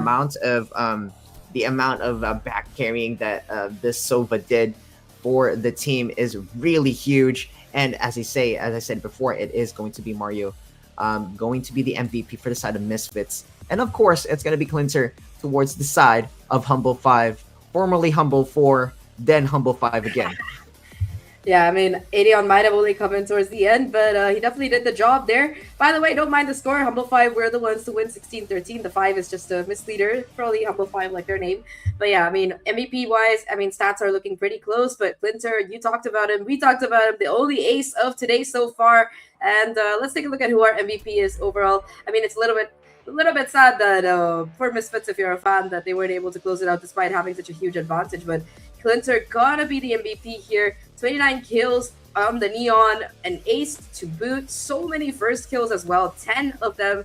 And yeah, overall, just an incredible performance coming in from him individually. Like, he really kept his team going when they were in that 4v5. Being able to win those 2 rounds was what gave them that initial lead. And even though the game went into OT at the end, yeah, I think pretty remarkable performance coming in from him. It's what I kind of saw that was just like interesting for me in those team stats as well is Adeon, and despite being AFK, still had an higher ACS than one member in Misfits as well, which is currently still showing the impact that they currently have. But again, it's going to be down to Misfits and how they want to play it all out, especially now that Haven is coming up. It is going to be much more team-centric. Again, it is going to be very tricky for Misfits to see what they can actually pull off. Is it going to be a very interesting team comp once again on how they will want to pull it out, or will Humble 5 they actually just be gritting their teeth? Will Adeon actually stick it through and just be present for the whole map? Or are we going to witness another 4v5 scenario as well? But we're about to find out on towards the next map for map number 2. But before that, we're going to be heading to you guys for a really huge break, because we know that you really needed that one. Grab something to drink, grab some chai, grab some snackies if you need to. Map 2 is coming up.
Welcome back, everyone. We said it was going to be a long break, but we lied. It's going to be a short break instead, as we are ready to head into map number 2 of Haven. Just to recap for those who might have missed out on that banger map number 1, after numerous tech issues and a 4v5, despite the 4v5 rather, Humble 5 came out on top after a triple overtime win, 16-13, 16-14 at the end of it. Now, though, however, they're going to be heading into Haven, map number 2 of the series here. And I mean, in terms of agent comps, we saw the Neon and the Waylay come through. I'm gonna be wondering if they're gonna be making any changes to that, and what else we can expect to see. Either way, though, I'm still Zach here, joined by Diggsy, and we are here to bring you the action for map number 2, which we should be getting into pretty soon. It's gonna be interesting on what they pick here in towards Haven, right? I know the staple Sentinel is always just gonna be a Cypher. Also, we can always just watch a huge shift between Cypher and Killjoy in terms of Sentinels and how they want to play this out. But by the looks of things, it might be a very interesting spot. If it is going to be, fingers crossed, that it is just going to be a straight and narrow fight towards the end. But it might be an interesting spot to be able to just rocket through and be able to see how everything falls into place for both of these teams. We do now have the confirmed team compositions with Punkan this time coming in as the designated Neon for Misfits, a far cry from being Sage last game. Clinter back on the Pocket Neon as well. Rexu back on towards that Cypher as well, and which is going to be a very huge difference maker for the side of Misfits, who opted out for the Killjoy instead. I mean, Misfits, they've also made a couple of agent changes. Waylay is going to be now the Killjoy, like you mentioned. And, of course, Punkin switching over from the Sage to the Neon. I hope they're able to kind of adapt to that playstyle. In the meantime, though, on the opposite side, Humble 5, they brought in their substitute, Adion, played out the rest of the game, got himself an honorable finish, a double kill at the end to close it out. But now Hungry Captain and the rest of Humble 5 ready to take down map number 2, hopefully find a 2-0 and keep themselves alive in the over bracket, but not if Misfits have anything to say about it. They're rocking the double duelist comp as well. You talked about it. Their substitute Smokey coming in here. Sorry, Smokey, yeah, coming in here and being able to just pop off on the Phoenix possibly. I think we're going to see a lot of ultra farming probably coming in from those A and C longs on that attacking side, because you want to get that run it back up as often as possible. So probably going to be seeing some very fast, very quick kind of gameplay coming in from Humble 5 after the usual defaulting shenanigans that teams usually pull through. Either way, though, on a map like Haven, I mean, you got a lot of space. You got 3 sides to work with. More often than not, if you're in a 4v5, you are going to be the team that goes down. So yeah, a lot to work with. Yeah. Again, I'm actually curious in seeing how Hungry Cap plays this all out. Smoka is going to be replacing Adon for this particular map. Double duelist scenario as well. It's going to be a very huge advantage for the side of Humble 5, especially it started off in attack side. Meanwhile, on the defensive side, however, not a bad team comp to rock with to start off on defense with that Viper and with a double controller combo as well. A lot of vision blockers. Going to be heading in towards the side of Misfits to start off this pistol round, especially. It might be a huge. It's either going to be a bloodbath somewhere, or it's going to be a very slow one to start it off and towards this pistol. 10 seconds remaining before barriers goes down, and this is map number 2, ladies and gentlemen. Welcome back to the Ascend Breakpoint Championship, presented by Reloader, and this is map number 2 on towards Haven. It's going to be a huge one straight away from A side. Alon being pushed already, and that is Rex going to just have to be trapped into one particular corner. Spike dropped. But that's a lot of info straight away towards a side. A little bit of chip damage from the turret, but no casualties yet on either side. Shinx did take some spam damage there. And here comes the execute towards B, it seems. Omen is going to be home to try and guard the side here. question of timing, and Shinx in the corner has to be the one, be the difference maker. However, the crossfires are perfect. Sure, Shinx might go down, but the rest of the team is more than ready. They have control of the site. Boyd, though, has the wraparound, catches Meadows, baby, as that smoke goes down, and Hungry Captain with him, that's going to be able to reroute them towards this A side. They know that both of these players have been playing towards B, and they should be able to get the spike down. So Humble 5, very, very nice try. And they have a lurk left as well towards B. Spike planted. Huge chunk of change in the back cares of that plant and pistol. We've already seen in map 1, if it was not a huge case before, on how a huge difference in credits and in armory. Will this fall through as well? One enemy remaining. And that is going to be Myth Void. Taking down a fallen Stefan.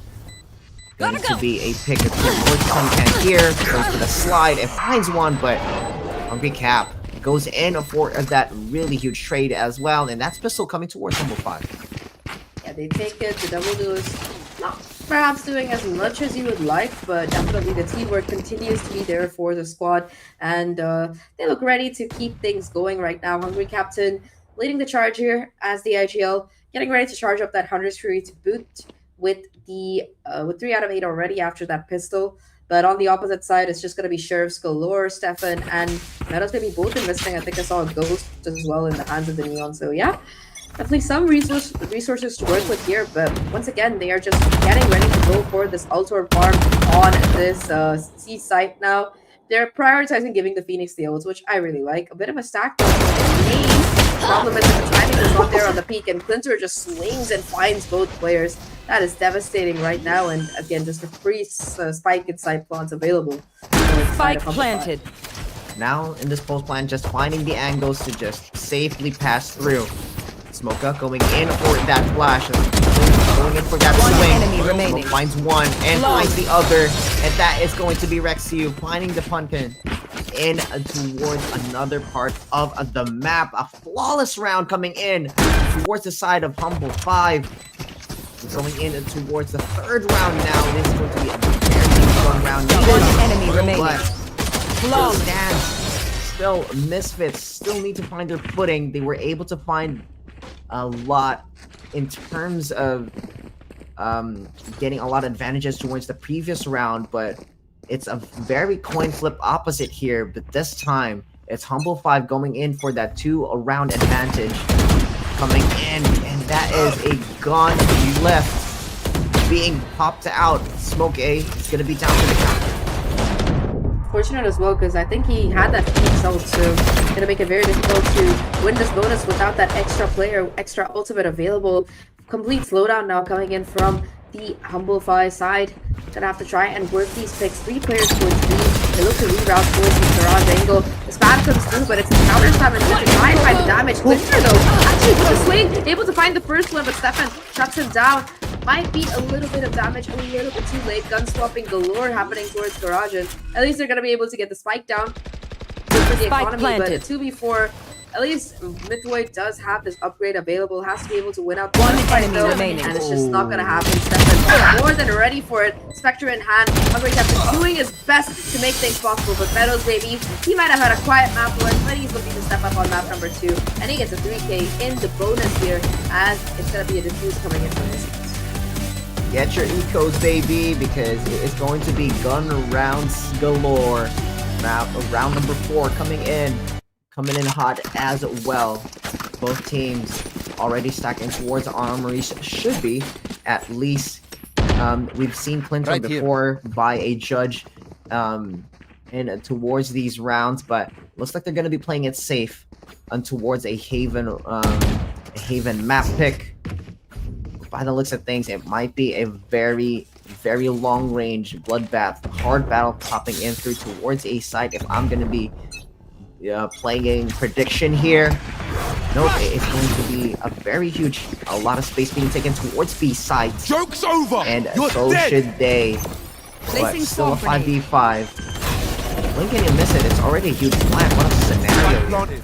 Oh wow, they use the run it back to get the spike down, and off the back of that, they don't really really have a lot of other maps control. They have taken B-Link, so that might be a difference maker here. Meadows maybe TP gonna be heard. Clinter though still good for the angle and good for the kill. That's the opening there. There is this flank kicking in, but Rexu aware of it. That tripwire was open, and he's gonna be the one holding the angle. The problem is the shot doesn't connect. Talking about shots connecting though, that's a major whip coming in from the Omen. Smoking One on enemy site. remaining. Beautiful though. One enemy Substitute remaining. has to find the clutch. Gets the first one. That's another position for the second. And Shinx comes around from behind to shut him down. Beautiful defuse there for Misfits. They're going to be able to get the round.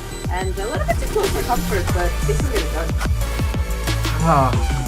Again, it managed to tie it up 2-2, but I believe both teams here are going to be struggling in terms of just getting guns in their armory currently. I'm not going to be confident that it's going to be a full buy round, but possibly like some half buys coming in through. Maybe for both teams if they do want to win it all out, but by the looks of things, I believe Misfits are opting to just going for a full force here. Might be fruitful, or might be a huge risk that they're willing to take. It might Shadows traveling. come in as well. Dark Cover's going to be going in and flood towards a long side. Funkin has a huge advantage here if Clinker decides to just push this smoke. Who will see who first? It's going to be tough pushing them out on top. Really nice opening to start off with. So far, it's been Clinter fighting Take these flight. starting frags, but this time around, it's going to be Funkin to come out on top. Let's see how much more this team can really do. To be fair, of course, the economy completely broken here for Humble Pie, so they're mostly going to have sheriffs and buckies and the like in their hands. Of course, now 2 players spotted out. Once again, the Phoenix will prioritize on the farm, but Hungry Captain actually going to be able to find a huge kill. Meadows maybe now stuck in this upper angle, has to be able to find the shot, but the overdrive. Bunkin finally says, alright, I had it up, I want A. My counterpoint Neon got one, I want one too, but somehow the sheriffs come out instead, and it's going to be a 2v2. There still is Shinx on this side. He's managed to rotate over, tucks himself in the corner. The problem is that the spike is on site, and they have to go and retrieve them. Both players from the side of Misfits have rotated over as 30 well. They seconds know where left. Stefan is, but I don't know if they're going to expect Shinx tucked away in the corner. Last Has to be player able to hit the standing. shot. Now they know where both of these players are. Hungry Captain going to have to do it all himself, but Stefan ready for the swing, and it's going to be a 3rd round for Misfits. Yeah, unfortunately, they had no choice but to go one after the other, which is going to be a very huge disadvantage if you're there's a wall between you two and you want to just like swing together as much as you can and take up a lot of space that way and just clear corners that way. But again, it's a huge gamble that's being fruitful. Fortunately for Misfits, rocking a really full arsenal at the moment, but again, it's going to be down to Humble 5 and how they want to pick this all back up. They did decide to do a half-buy scenario, but it's now a full commit now towards C-Long with a full amount of arsenal as well. Run it back, going to be fruitful there, getting the one that they need for Smoke A.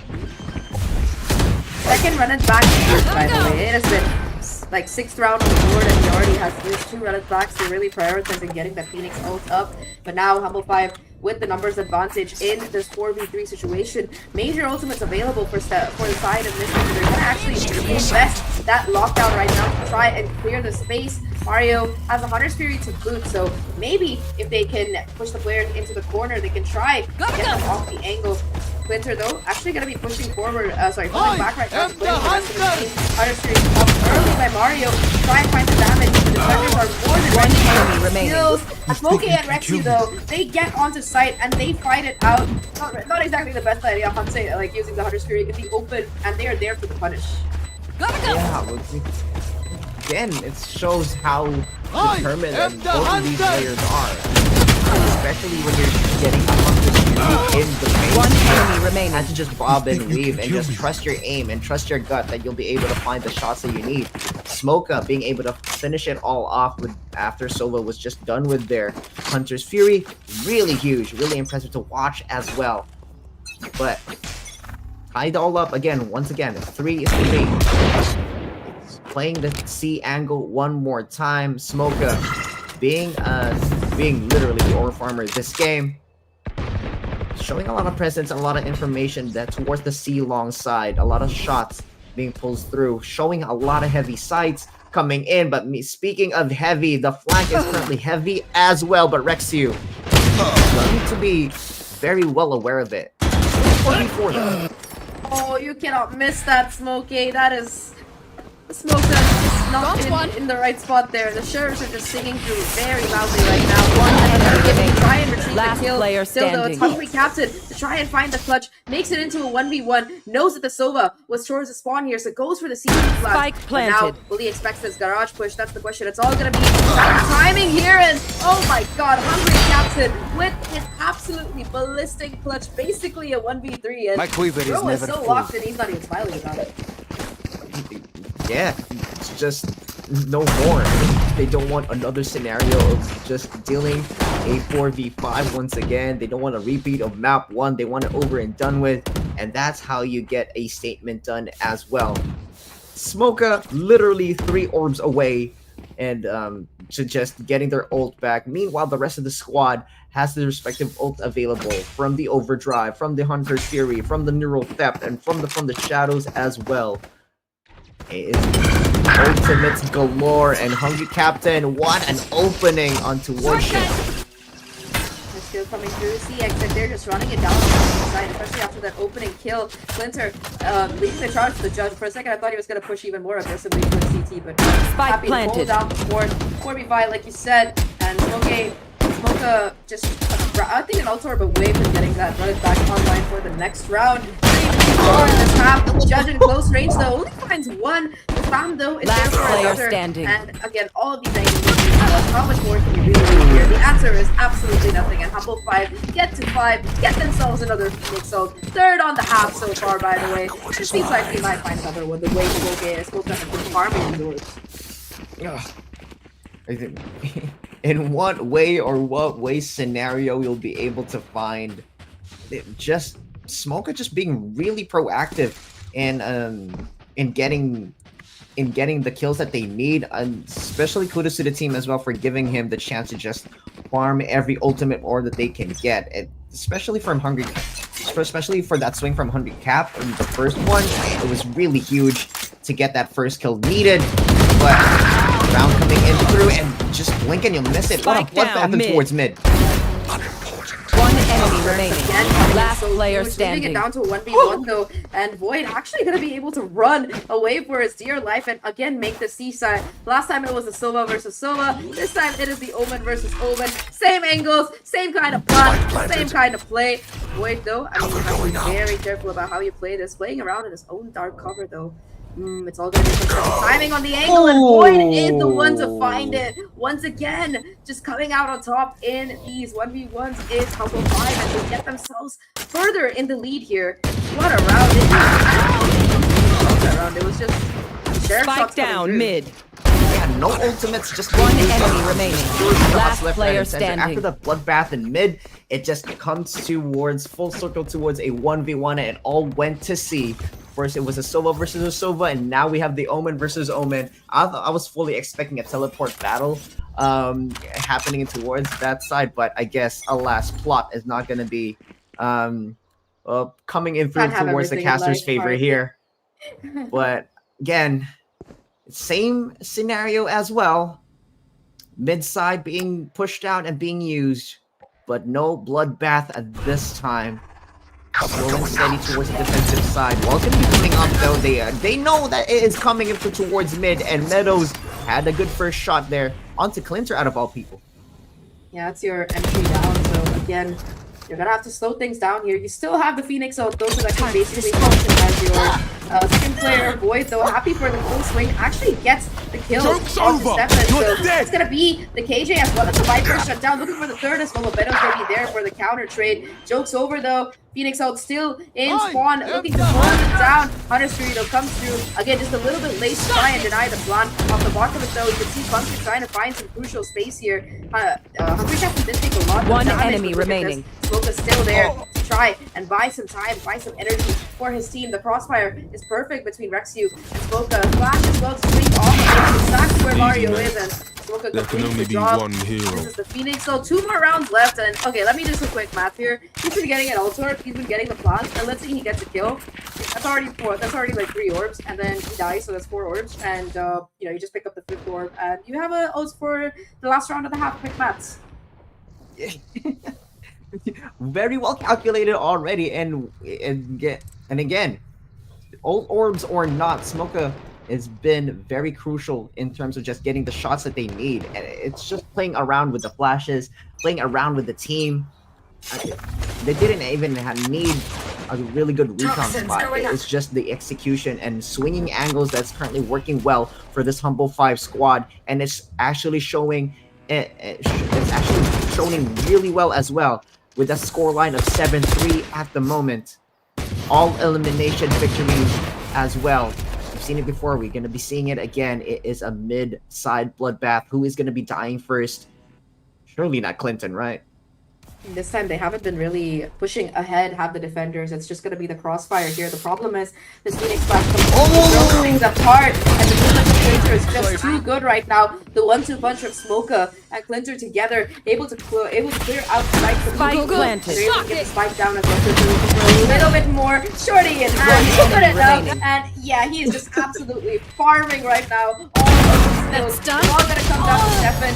He will get one for himself. So yeah, 8-3. Humble 5 have locked in a solid lead here. Last round before the switch. I want to see how many ult orbs the Phoenix needs. That sounds like my main I'm out of here. Question is he gonna be able to get 3 in the allotted time, right? So that's assuming that you get 1 kill and then both ult orbs from like one side to the other. That might be the case, or the spike plants, or the spike plant as well. That's going to be running back available easily. But right now, still a lot of ultimates being available for the side of Humble 5 as well on the last round and a half. Nonetheless, Winter finding a good jump spot here. Molly being prepped by Smoka here, but no commitment just yet. They need to find out where the heavy stack is currently. It's just currently towards a side. Smoka in a bit of a danger here for that swing. Lunkin finds one, and the rest of the squad finds the other. Last player standing. 3v2 now, 1v3 by Misfits. Man advantage. It's just going to be Rexy versus the world. Takes a lot of damage from that Nanostorm, but able to get a decent position. Just has to be able to hit the shot, but Shinx comes out on top instead. Humble 5, they finally get shut down, but they still have a massive lead heading into the second half here. And I mean, for the side of Misfits, this is where things, you gotta try and recover. You do have a decent amount of gold plant options. You've got the Nanostorms, you've got the Shock Darts, you've got the Viper Molly. So yeah, if you can get the spike down, things are gonna be looking good for you. The problem here is that you have to be able to get the spike down, and with the comp that their opponents are running, I feel like Clinter and Smoka are both going to be willing to go very aggressive and take those head-on-head duels, especially towards, you can already see them gearing up towards A main. They want that. Pings are coming in through towards mid-side, however, that's a lot of space going to be taken by the defensive side if they want to commit to that push. But by the looks of things, it's currently just like a peak that they're currently passing through. Barriers are now up, but no pushed up but towards the A side, at least for the long barrier just yet. Currently it's a bit of a slow round to start off with Funkin. But it looks like things are currently just damage and towards their HP bars. I'm not sure, am I seeing a bug, but that might not be the case. Rexy gonna be in trouble here with a lot of util being showered towards C side. That is pretty much the go button for the execute. But not going to be finding through. Rexy's going to be the first casualty here in at this 5. Winter struggling a little bit, gets caught between a rock and a hard place, and I mean, Meadows baby has been popping off this game, finds a double. One enemy remaining. And of course, it's just the kills coming through on every angle right now for the side of Misfits. At least Smoke able to find the first one, getting for a little bit more in this 1v4. Spots out 3 players in garage, and it seems like they're actually going to be on the hunt to try and chase him down. Step in with great play, so that is some very, very tricky gameplay there. But in the end, Smoke is overwhelmed, and that's the pistol here for Misfits. I think that's the first pistol of the day. Yeah, a bit of an interesting spot to actually put in. You expect them to be very aggressive, But no aggression coming in towards the defensive side, however, despite the team pop that they currently have.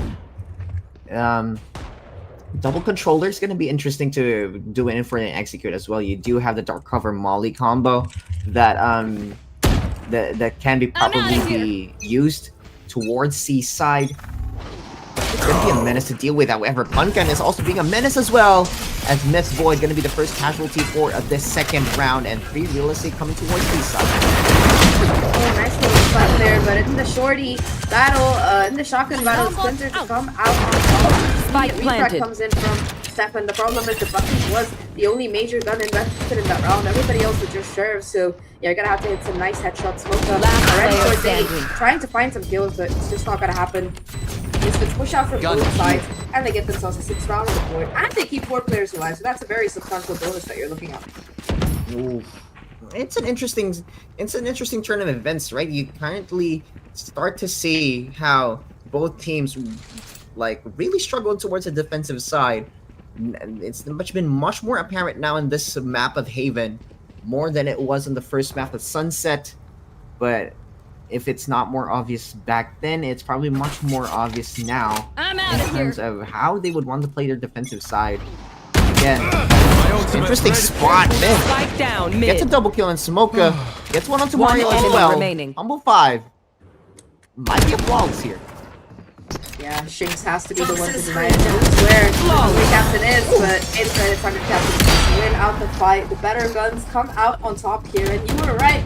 It is going to be a flawless here for the defenders. The first round on the board for them.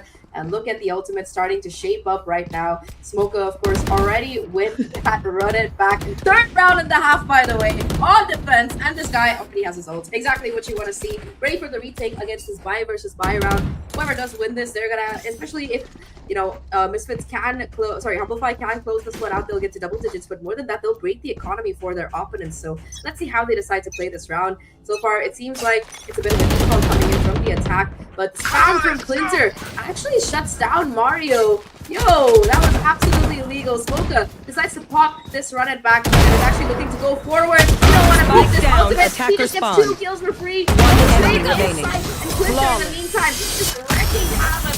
Another flawless crunch play. Perfect coming in from these 2 duelists. And going there to find that final kill. A devastating round if you're a Misfits fan, because I don't know why they would decide to take the kill. That's just painful. So if they win for It's actually interesting. Spike down, It seems attacker like a spawn. catalyst for Humble 5 to remaining. pop off and just Flawless. take a defensive round underneath the rug of Misfits. It's just, Smoka, you have ult. Use it and we'll just just go from there. And it seems to be working surprisingly well. But is it going to be the same repeat again? We might be able to have a first contact here towards mid, as a lot of people just being pushing towards that mid side. But Shinx gonna be taking the first kill. Well, here's the mistake as well, so know that. So Smoka knows that Shinx brought it back. The turret gonna give away his location right now, but it's gonna be Shinx tucked away into the corner to try and find the damage. The problem is that this play from Humble 5, it meant that they left the A side completely open. Now having to go for a retake with uneven numbers, 3v5 right now. It's gonna have to be some pretty heavy duty lifting coming in from the 2 remaining individuals, both of whom are coming in from CT and Heaven. Smoka finds a kill though. That's Shinx shut down, so that means that there's gonna be additional flank pressure to come through.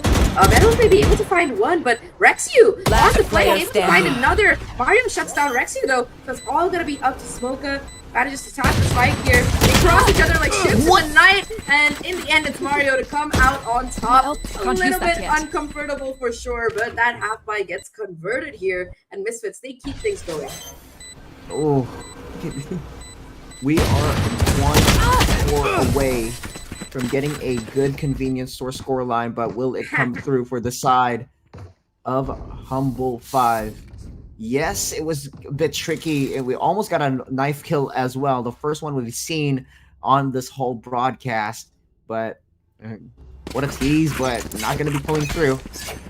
Again, it's just going to be down to how both teams play it all out. Still, Misfits showing a lot of bites in their bark, but Humble 5 seems to be getting it all together towards its defensive side finally. getting a lot of space, which is very crucial as well. It's a really huge pinch. Did Smoker be able to pull this off partially well?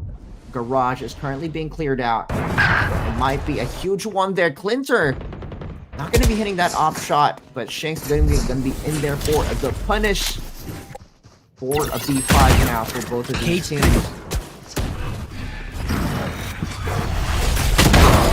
Forward, but Void ready for the frag. Manages to take down Punkin.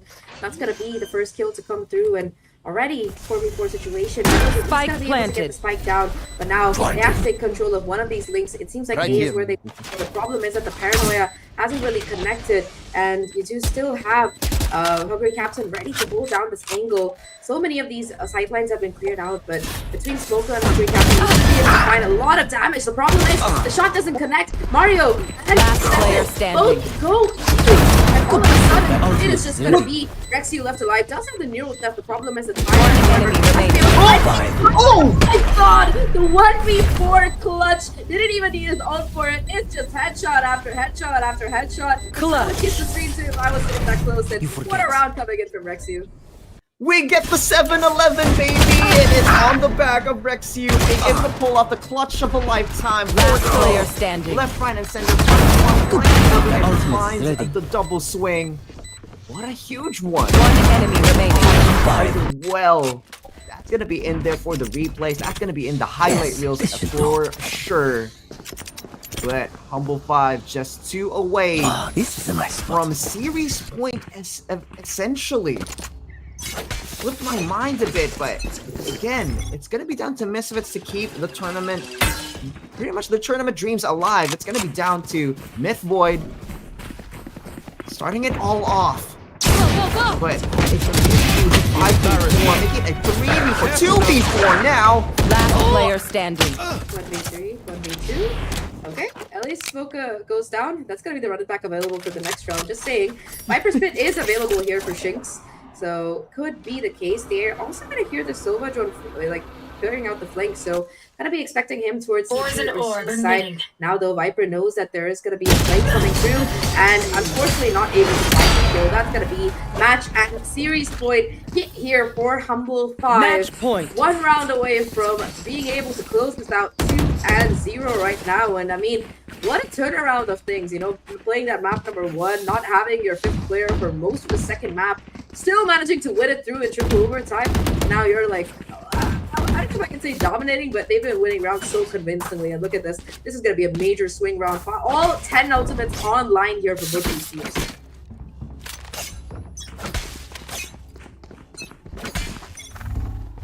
Come on, let's go! There goes Smoka once again. The run it back before. Once again, Spike looking to just down, find mid. the damage. 2 kills already for him. A 3rd as well before he gets shut down. And oh my god, it seems like this is already over. Last player Try standing. and find something, but just nothing left in the tank. Sure, there's the Viper Spit, but there is no spike available, and they know exactly where this last player is. Caught between a rock and a hard place, looking to get cooked alive. Does do a lot of chip damage on Sima, so could definitely isolate the problem is Rexy Defenders coming in from win. Garage, shuts things down completely, and it is going to be round Last for player the side standing. of Humble 5, the last one that they needed, and they get themselves a 2-0 win. Humble 5 from a very humble start in a 4v5 on map 1 to taking it all on the 2 boards, keeping their teams alive in this Last player tournament. standing. What a series from them.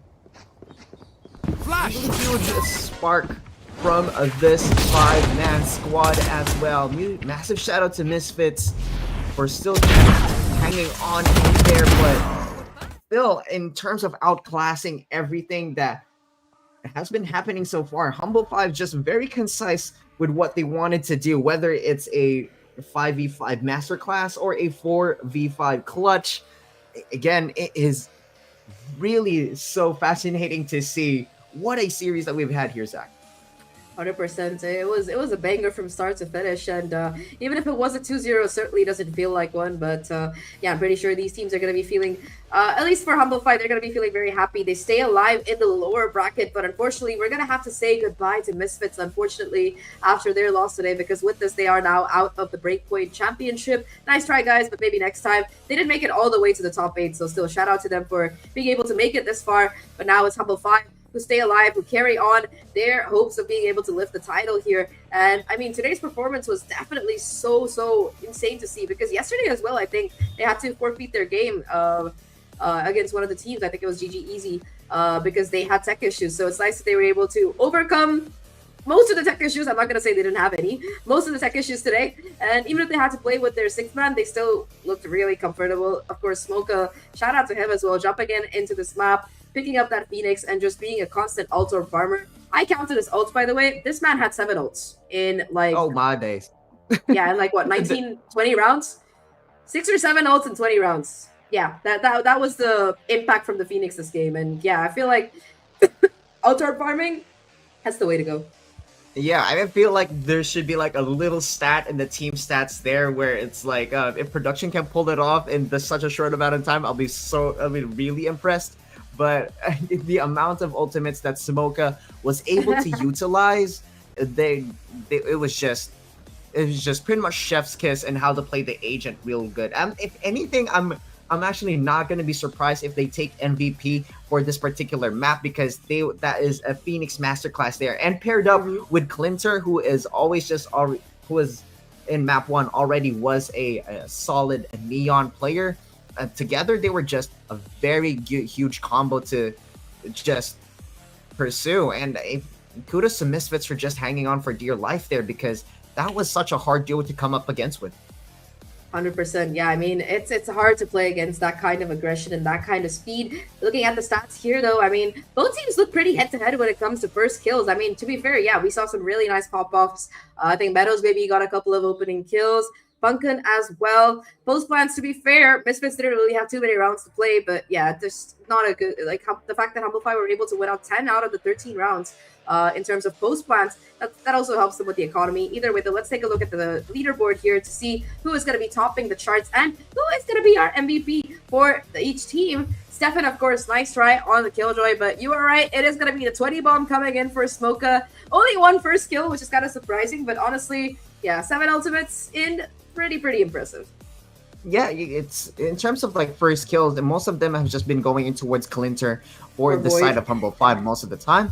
Like, again, as like a sliding Call of Duty-esque like agent in towards Neon, right? But again, it's just really hard to. I mean, kudos to Misfits, right? It was just really, it's just really hard to just go up against a very aggressive double duelist, even on defense, out of all maps and out of all scenarios, right? But yes, it took a bit of time to get there. It took a bit of engine revving and to get that gas going. But once the juices get flowing, the shots kept coming, and Misfits had a very, I guess to say, like, a very hard time into giving a whole counter towards that. Meadows was pretty much my most improved and towards the series as well, from being able to just not being able to not have that much impact in map 1 to be able to get the assists needed and the impact frags that they currently have towards the switch and towards Omen. Unfortunately, the caveat is it's going to be Shinx that is going to be getting the brunt of it all.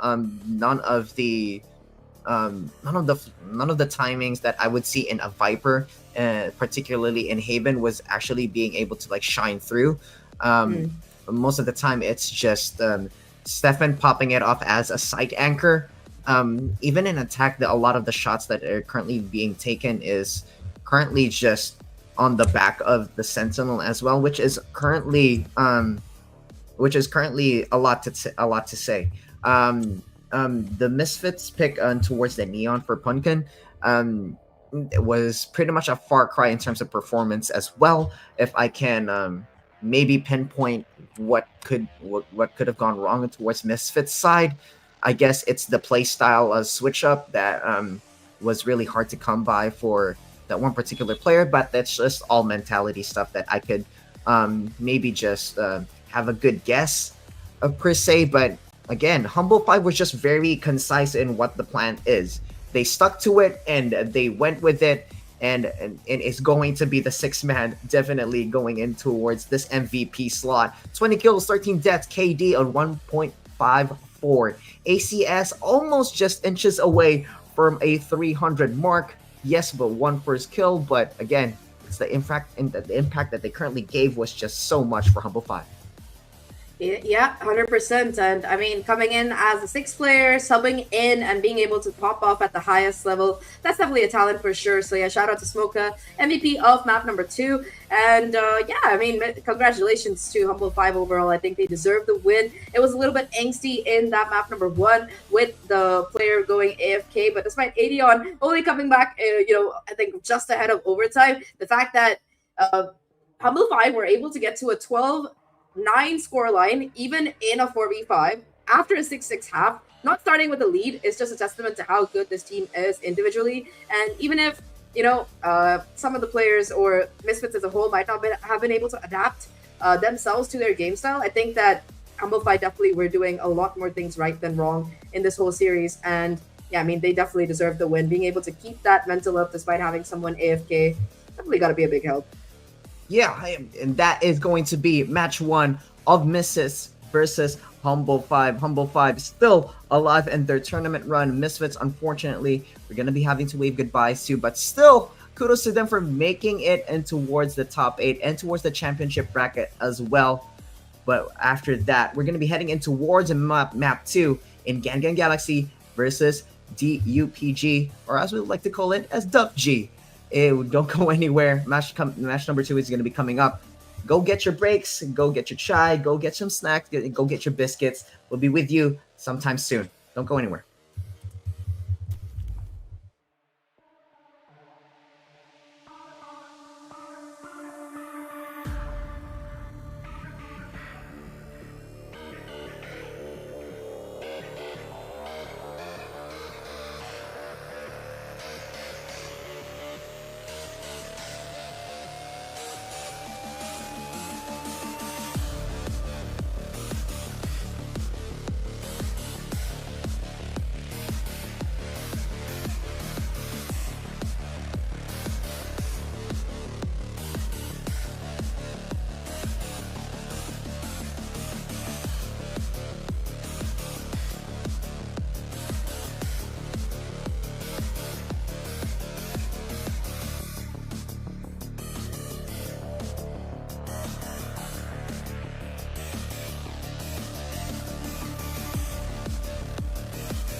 Gaming is massive.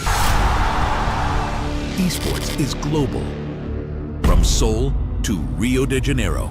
From small bedrooms to massive arenas. From your very first game to your biggest victories. This is our world, our digital city. Millions play, millions watch. A global movement shaped by players, driven by passion, powered by its culture and community. I am Arminas, head of Reloader. We love gaming. We live esports. Welcome to our venture. We're Team Reloader. Our mission is simple. Give players what they've always deserved, rewards, respect, and recognition.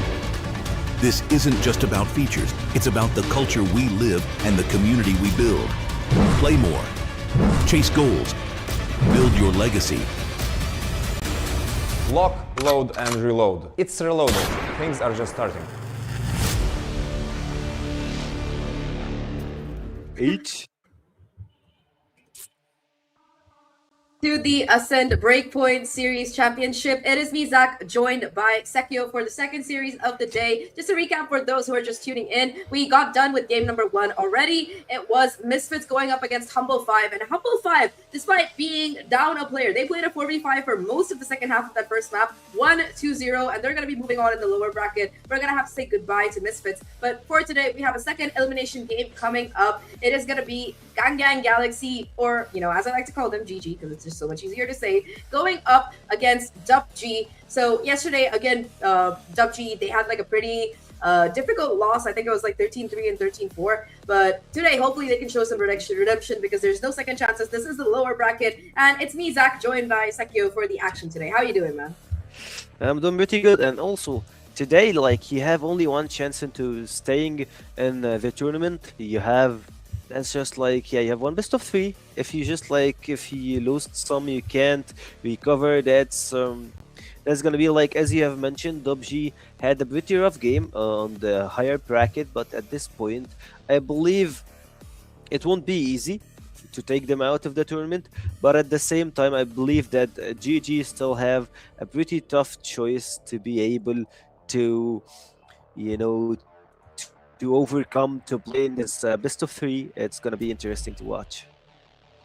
Yeah, 100%. I mean, it, like you said, there's just no second chances. You have to win today, or it is going to be GG for you. And if you're a GG fan, at least, you don't want that to be the case for your favorite team. And I mean, I'm pretty interested to see where the map veto is going to be taking us right now in this series. So far, at least, it seems like the first map of choice is going to be Bind, picked by GG. I think we did see them play it before in some previous events. So yeah, definitely a comfort pick coming in for them. Map number 2, of course, going to be DUPG's pick of Sunset. And the decider, going to be Corrode. I think yesterday, DUPG, they had a pretty hard time on Corrode. So yeah, if they want to take it, they want to try to take it 2-0 here. But for GG, I mean, I think that starting off on Vine definitely gonna look good for them. And on that attacking side to boot, that's gonna be where they're commencing their game. So I'm excited to see what kind of team comps we have coming.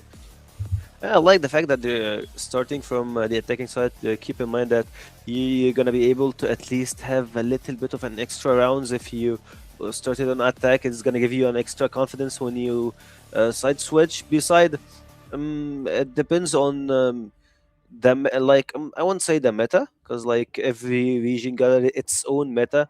I'm not sure, that's my first time casting on the boys. Like, it's been forever. Like, the previous tournament was just like, yeah, a month ago. So I'm not sure what have they done and in this area. So yeah, you never know what's coming from those teams.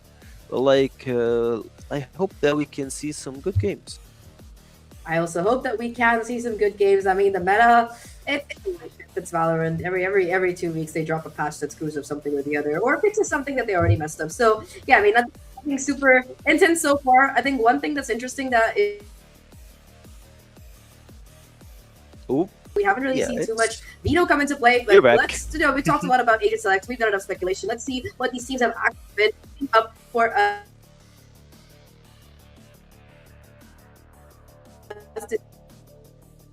We do have agent select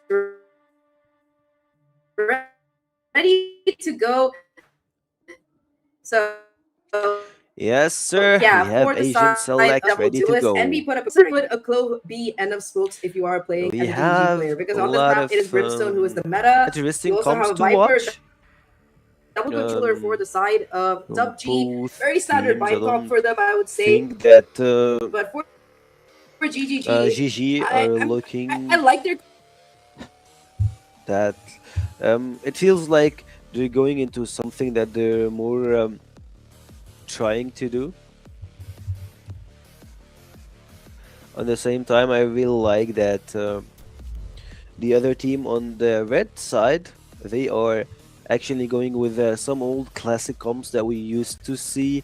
You can see here the face-off from Envy versus Neko on the screen. I really like it, and also it shows you determination for both players, that they're trying to do their best. Like, look at them, they're just like, they're all in. all in indeed. Let's see how far this is gonna go as this pistol round commences. I mean, in terms of the double controllers here, I mean, it's pretty much the standard for what you'd see on Bind from the very, very typical comp, I would say. No Sentinel either, but Viper does function as a Camera taken out. kind of pseudo Sentinel, which could be a difference. Grenade! It doesn't like the attackers are going for One enemy remaining. maybe going for the command, and F noob in the meantime. Ooh. I got the spike. At this point, DUPG 3v1 at the situation. Score. It's gonna be pretty hard for him. You have the Viper midlife. Double peek, and he's out. Envy takes the first round with the triple kill. Brimstonezinho, you sure I can't listen to music? You're really bringing me down here, man.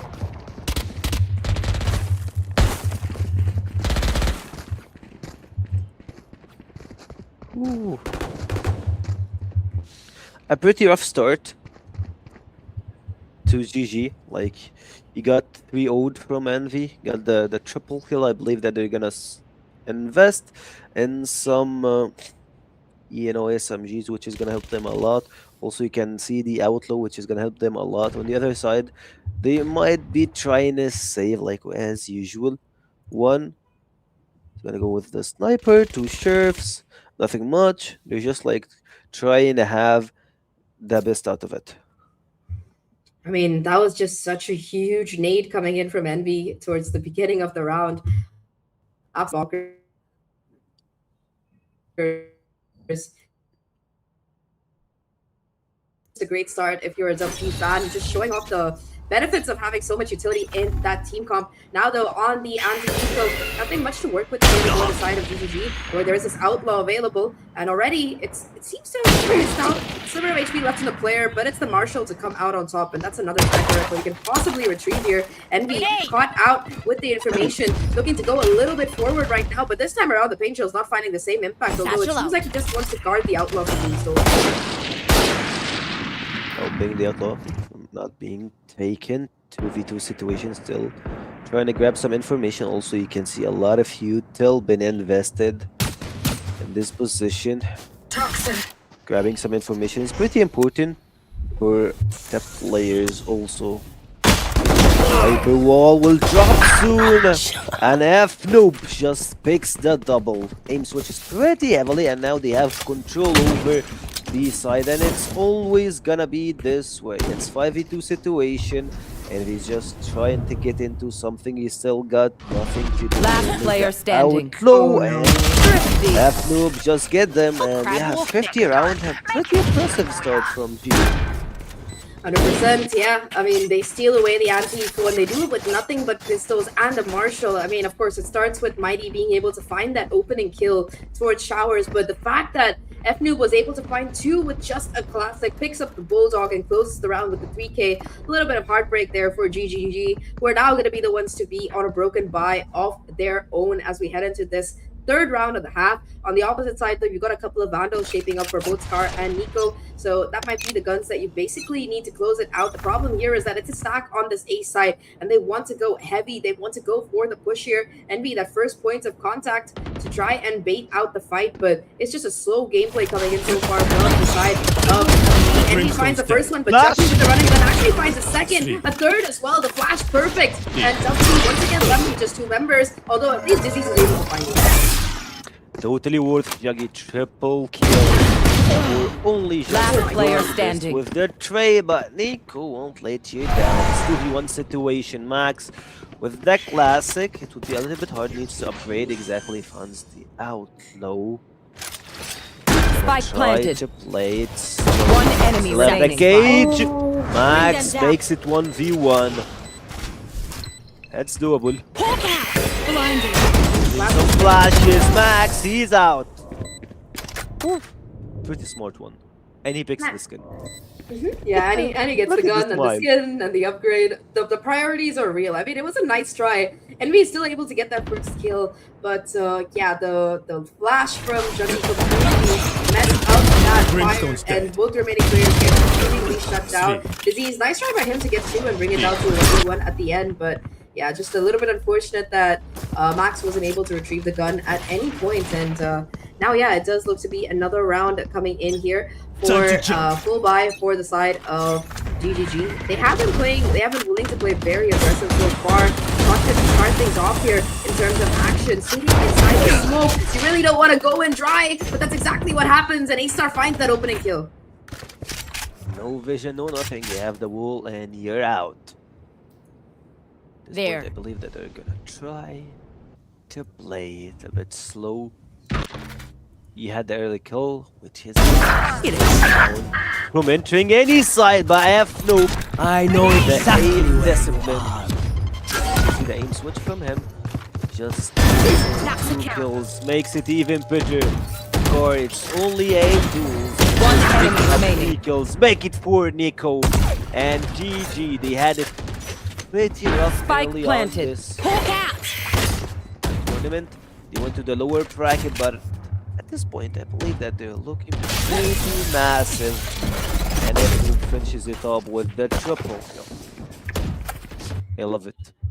Banger start, banger end, and of course, FNoob, just that double kill to start things off with such a clean lurk play to come out. And he's there for the punish right now. GGG feeling so comfortable right now on this particular map. They are ready to play. They've played it before, they've dominated before, and now once again, DUPG are going to be on the back foot. Complete eco here, 4 sheriffs and the classic to start off with. They do have the result for NV2K, so that might be the starting point. But I don't know if they want to invest it early on here. It does seem to be A-Star who's going in for that peak. Tries to find the first headshot. Star, of course, has been consistently playing this spoil sport lurk agent, but with this brimstone coming down, I mean, how much more are they going to be able to retrieve here? This trip as well is making it more complicated, but Juggy, the one to find that opening kill. It's weird that he's being able to take this running gun even though he's Headshot. with Oh, the no. Vandal, but hypered. Oof. Actually, I love the kills when you get it with the sheriff. It's so satisfying. I love it. It's so satisfying. Spike down Some A. trades, through. it's 2v2 ace. Makes Fake it better, teleport. and the plant is here. They get the spike down. Okay. At least tap it to try and get some people out. But so far, at least, nobody has been taking the bait. The defense happy to just hold hands and play together. Not the greatest guns, unfortunately. So it's just gonna have to be a patience play right now. Once again, grab and go in for the double swing on the Last player backside. 1-for-1 trade 30 though. seconds Now left. Juggy has to be the one to close it out. Does have the dimensional drift to try and work with, but oh my god, it's a tricky to come through in the end. As Max finds that final kill, and it is gonna be these rounds being traded back and forth between these two teams. rounds back and forth, and I really like One enemy remaining. just like Last player actually standing. they were 30 seconds just left. so patient. They didn't try to like rush it in, go for the 2v2s or like take that trap, take the bait from. They like that the early, like he tried to make 2 fake spike plant moves, but they actually caught you both times, and he just like went for the cross aim, like everyone is holding an angle. But at this point we're starting the round. We have operator, sir, and it gives you the opening kill. Operator finally online, and it starts things off on the right way for this defensive side as GGG lose their smokes early on. There still will be one smoke available, but apart from that, yeah, they're gonna have to be very careful about how they want to use it. Nico, of course, at least able to stun out the Yoru, forces him to TP away here, but still, the rotation has already come in, and 3 players are gonna be here on the site to guard it against this oncoming attack. I don't know if they really want to commit here. The spike itself, though, hasn't really rotated quite yet, and you still have the Yoru on the lurk towards A site. If Junkie can find a kill, the call might be to get the spike and sneaky back over. But for now, at least, it's completely cut noise. Only the Sky remains as a possible agent, and with that Haunt clearing something out, I think the goal here is to cut noise, make them think that he rotated, and everything else. The problem here is that there's no time on the clock. 30 seconds, they have to go in. Here comes the Seekers, here comes the Yoru ult, here comes the Wailing. The saturated is perfect, and off the back of that, the kills actually come through. Jackie and Nico find one apiece, bringing it down to a 3v3, even as the Raze ult finds somebody else here. Yoru ult, though, counter ult coming through. Envy is going, and it's actually, you can see the Utah being Spike used down, hybrid. Makes it even, it's a 3v2 situation. Last player standing. Makes it better, the trades, Envy still One enemy remaining. I have low. retrieved the spike. Fnu, 14 HP, tries to plant the spike, only 2 more Spike seconds. planted. Oh, Yap no. the nade, and it's enough to get the kill. And it's equal. The score got equalized 3-all, and Envy picks up the win round. Oof. It's just insane. Yeah. Grenade! No, it really was like the way it planted. ended, like Fnu with the clutch, expecting to at least get the spike down, but no, just takes a nade to the face. Very, very unfortunate Down B. circumstances there. I think that the operator was also retrieved, so yeah, still gonna go back in the hands of A-Star, and suddenly this game is looking neck and neck. Yeah, it's all equal. Both teams are just like, yeah, you take round. I think the other one, even if like you don't have weapons, you don't have anything, you just make it work. Like couple basic shots, grabs the kill. I feel like there is a slight advantage when it comes to some individual players for the 1v1s, and as usual, Ace with the entry kill, like starting the round early on with the operator shot. Once again, the op sings out, finds its victim, and this time around it's Nico on the Sky who gets shut down here. Max with a jump peek actually, I think, did spot out the player there tucked into the corner, just the barrel, so gonna be them going in for the double peek, double clear on long. In the meantime, GGG continue to explore their possibilities towards this ace site. 3 defenders though, ready to go. Envy with the utilities to try and be a menace, and that boombot actually chased them so far. So yeah, they know for a fact that the Clove is here. Talking about the Clove though, there is still the not dead yet available. So that's an additional lifeline that is possibly on the cards here for GGG. Time is ticking. Ace. Shoulder. Ah, come on, Ace. Now you mess. 30 seconds left. As the decoy, so he's just like taking himself out, uses the Viper's wall to his side. F double man jumping. Ace just mixing it up. F actually trades. At the same time, you can see them all going to the B side.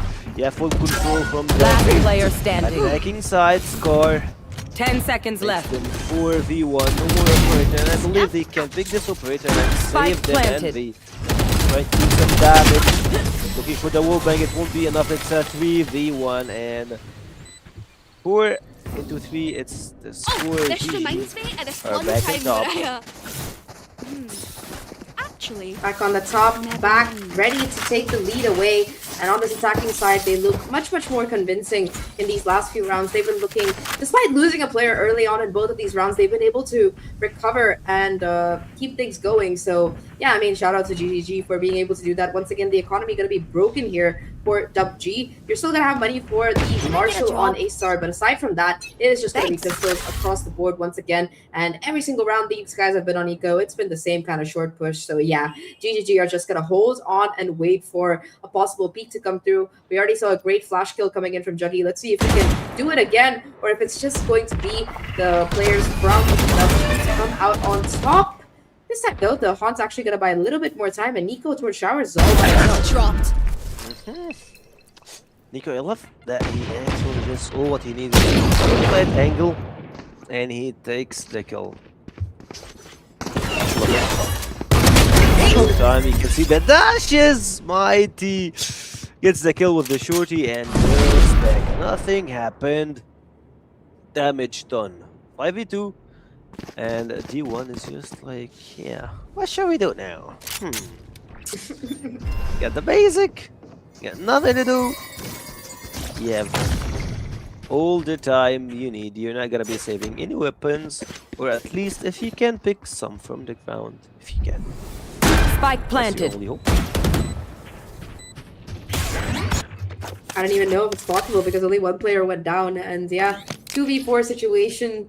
2v5 situation. I think the plan is just to TP and maybe die to the spike eventually. You really don't want to be giving away any more ult orbs right now to your opponents. So yeah, I think they're just going to try to run down the clock here. But talking about GGG, it seems like they've been really good at adapting to the plays that DUPG have been doing throughout this game. They've been making the same kind of set plays, whether it's that showers push or that long clear. And they know that there's always a couple of players who like to play together. So GGG have been taking full advantage. And the fact that they're able to win out those 1v2s and still have the player alive has been a real pain for the side of DUPG. They are at least able to find one. Nico goes down as well. And yeah, I mean, it's a victory for the side of GGG, 100%. But at least DUPG are able to find some. I don't care if there are 5 of them or 50 of them. He Let's does some go. damage when it comes to the economy. It won't hurt.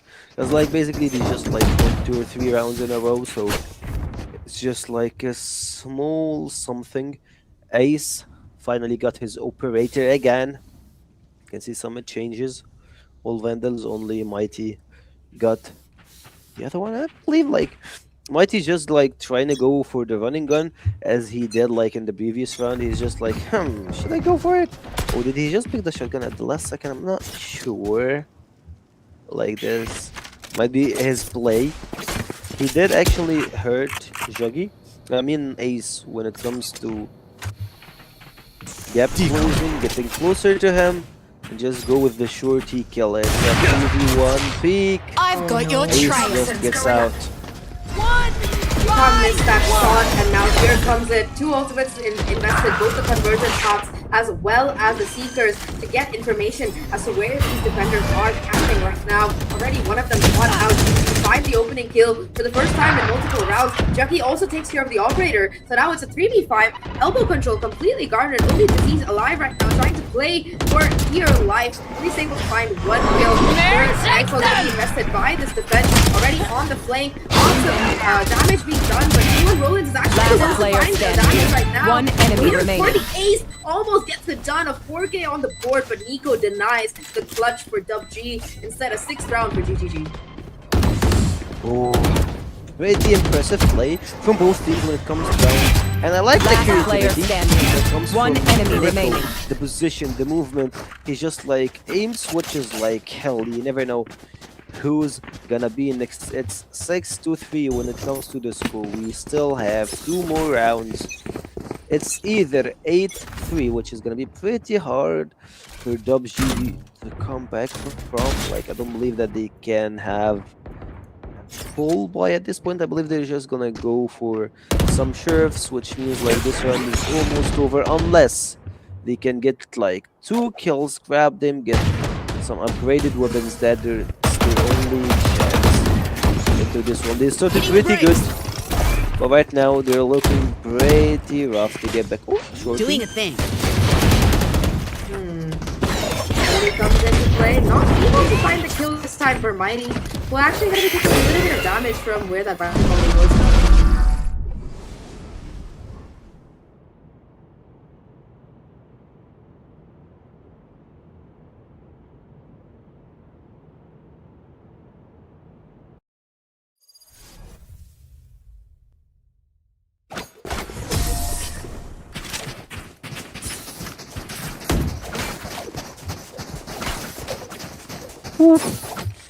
Pretty rough round, 7-3.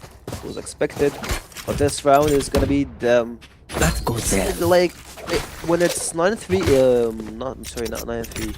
When it's 9-8, it's like it's harder to play more than when it's like I don't know Retire 4-7. You there, feel like the Brimstone. difference in rounds,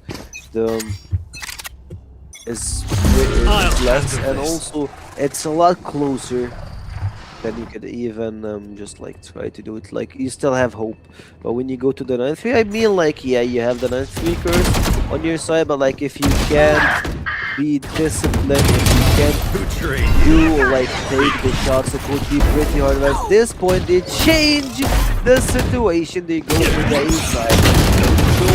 Last player Take, standing. but Hybrid goes for it. Moya takes the Team double, Ace. and it's only Envy versus the world. And Scars makes it collapse for him. Last round in the half. Ooh. That was a very, very important round, I think, that DUPG really wanted to close out, but instead it's GGG to run it down. That's 5 rounds in a row right now, and if they can get the 9-3 half, it's going to be the cherry on the cake again. No gas left in the tank here for the side of DUPG, although they do have a couple of ultimates available, including that orbital strike as well as the Viper Spit for D1 for Disease right now. It seems like Disease is probably going to put it towards B to shut down a ultimate preemptively, but instead look at this Envy again going aggressive. Envy ready for the flash. This time around perfect, and he gets that first kill. Envy left with barely a sliver of HP, and they're forced to fall back towards Shower. Cool. Doesn't play, but this time he gets traded up to 4-1. 2v1, I'm sorry, but like it ends up. Killed the So it's Cypher. totally worth it. Ace is fighting back. One enemy It's not remaining. over. It's 2v2. Spike and down B. we have One Scar. enemy remaining. Oh, He's no. out. And, still have a chance. 8-4 in the first half. Unless Mighty does the important, makes it harder, and it's 2v1 situation at this point. Yeah, I mean, the problem is the spike is inside this teleporter. I think he heard Envy as well, TP, so he knows for a fact there's someone inside. He does still have the saturate available, so you can probably throw that in and try to go in for the play. The problem is that D1 Rollins is also here. 30 He seconds might left. also just join them in the game right now. No, it's only just going to be the dry swing, and Envy gets the kill, gets the job done. You said it correctly. It is going to be an 8-4 Switching half sides. here. Still a nice lead here for GGG, but DUPG now, if they can win this pistol, they're going to start building it back themselves. It feels like the momentum would be shifting toward the other side.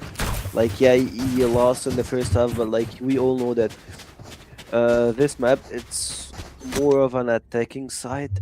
Like you need to just know how to snowball some rounds, get some of them into your pocket, then it's gonna be all yours. Maybe try to force on the third round some weapons, so you might try to get some vandals, get some shutdowns early on the round, and yeah, once you get the third round, you know, like the momentum will shift, and like yeah, the score will be 8-7.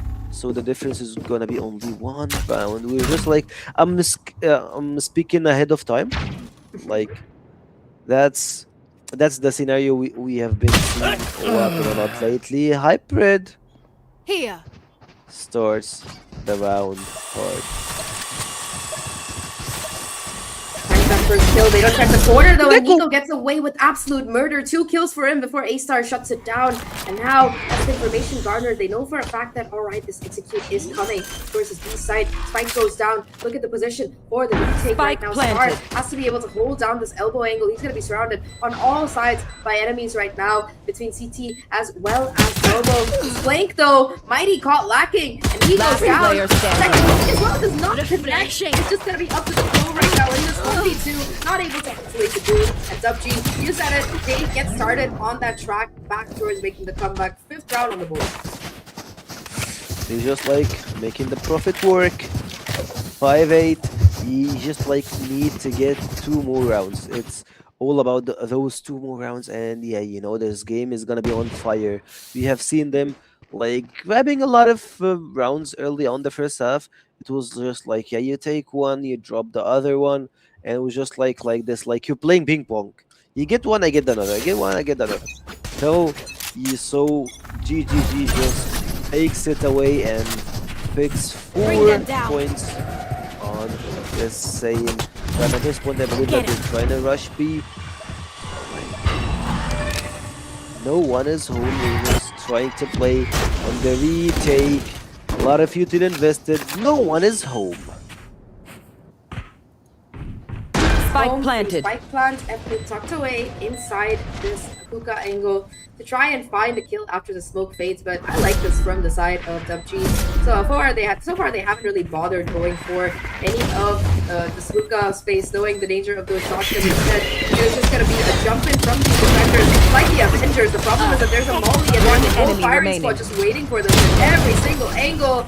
Mighty tries to make a play with the Bucky, not able to get the kill though. And it is going to be another round here on the board for DUPG. 6-8 right now. If they can win out this bonus, it's going to be huge. It is like, it's all just like, yeah, blink and you miss it. The whole round is out. One enemy remaining. Picks up kill through the smokes. Mighty tried to go for the jumping shot with the shotgun. It was not enough, and yes, sir. You can see the fighting games are starting. This round might have like the whole rhythm, the whole everything on the upcoming half with this one. Exactly, score starts pretty hard. Mighty also helps. 3-1 Envy jumps on, but Score actually makes the trade. It's a 3v5. Everyone is healthy, and I believe you can just like, yeah, ask your friend, just give me a little bit of One down. D1. Tagged. Gonna be the Cypher tag. Cam tag to come through. The spam off the back of it though, not entirely successful. Even Roland's happy to get away with his life. And look at this already. A deep rotation has come through for this defensive side. 4 of them positioned towards A. Hyper trips as well to boot. Only one of them has been broken so far. But Juggy might be the one to find that flash here if necessary. The spam though not really connecting. The crossfire, however, is, and now it's just 2 players left for DUPG. At least D1 able to find one with the Spike outlaw. down They know A. exactly where he is though now. And in this 1v3, it seems like he's not really gonna get any easy pickings. The moment 30 seconds left. The moment he turns around here, they're gonna know where he is right now. There's also that Cypher trip available. The problem here is, look at the spike. It's all the way towards triple box, and for D1 Rollins to be able to make it that far with just an outlaw is gonna take an act of God. You died last. That needs an act of God. It's hard. They actually started this round pretty. Like, it felt that they're just like rushing without even trying to get some info, you know, who's standing where. Like, it felt like, yeah, let's Hooga Booga try to just all in as 5. And what happened? You just like, yeah, you lost one, you lost the second, and you got the crossfire for the 3rd guy. It felt that they're misstepping. It was like, yeah, normally you lose this round. We all know this. This is Valorant. It's like 1-on-1 Valo. I believe that you just had to play it back a little bit. You had to stay calm, grab information and lay on it. Don't rush the sides or don't do some crazy moves. But D1, disaster, is facing Juggy, Portal and closed. you can see all the execution. You think he's gonna be in this game.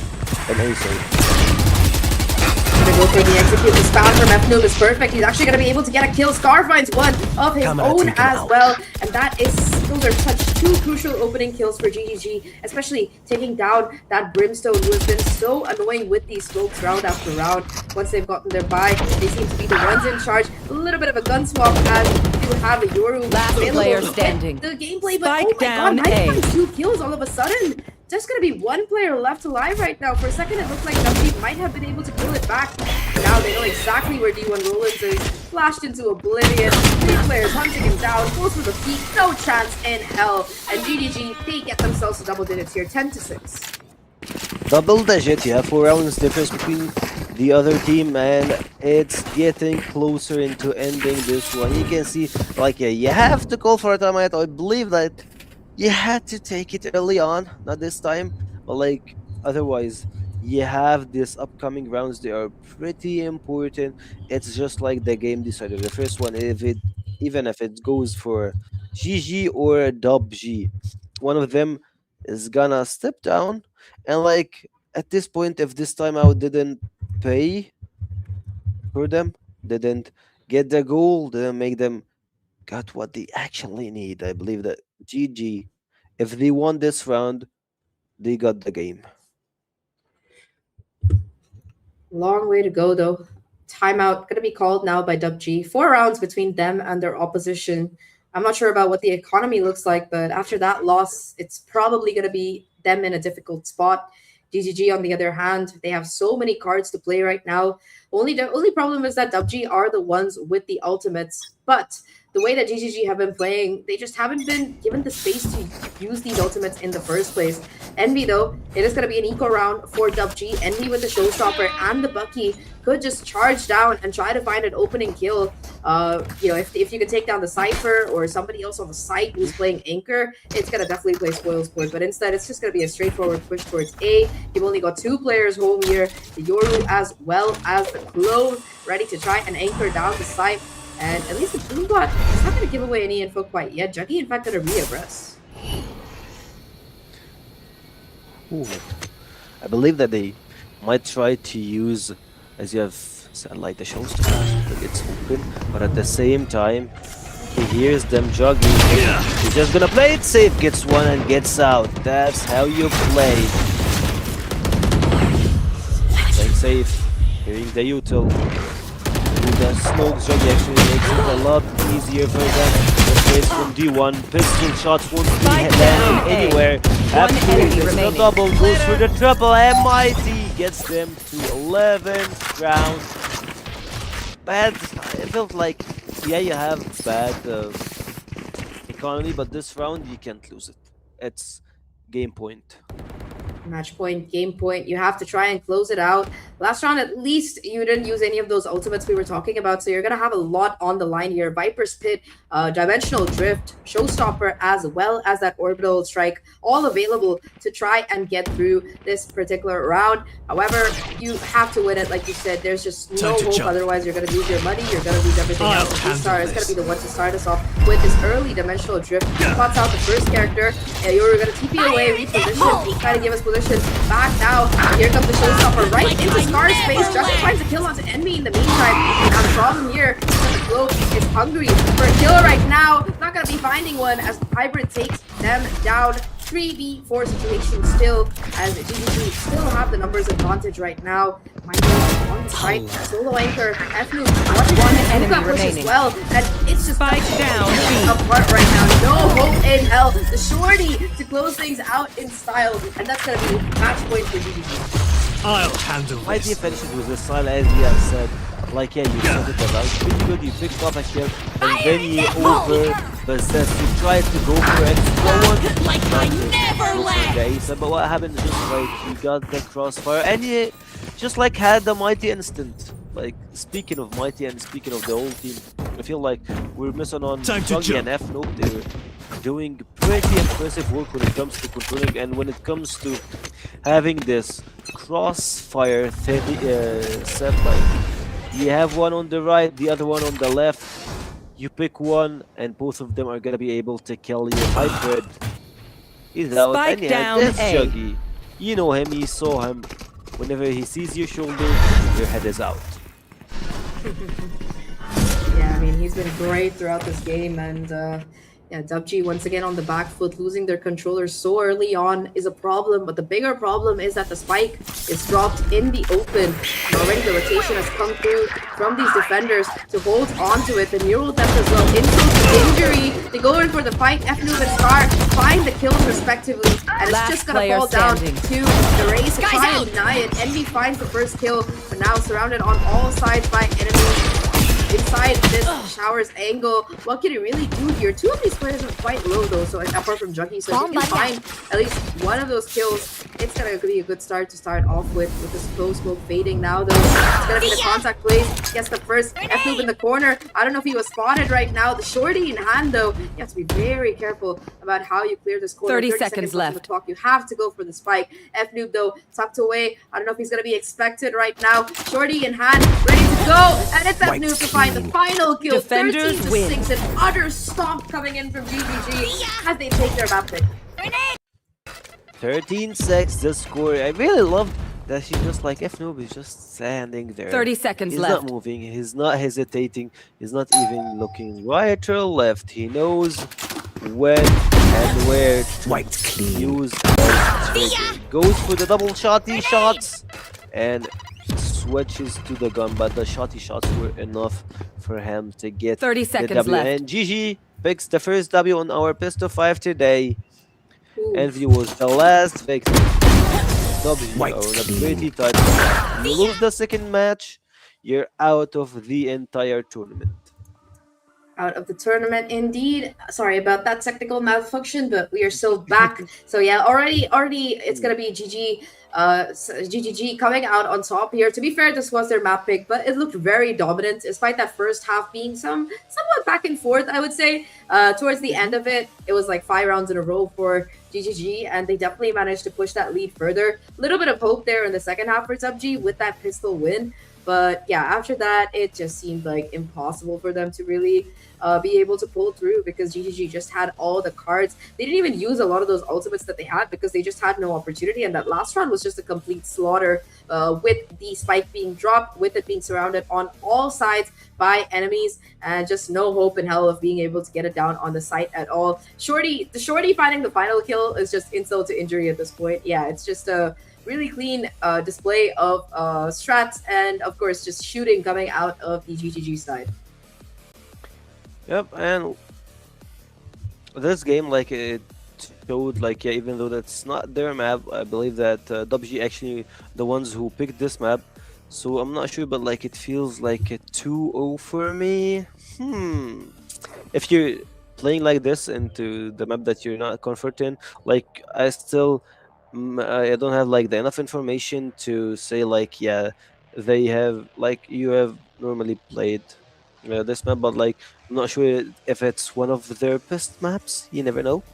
You never know. Sometimes, like, yeah, you leave it open, and actually sometimes that happens. Like, yeah, when your enemy team picks a map and it was like, yeah, thank God you got this, I'm gonna take my second one and roll with it. It's too. I don't believe like that's the case here, but DUPG are looking pretty hard on this best of 3.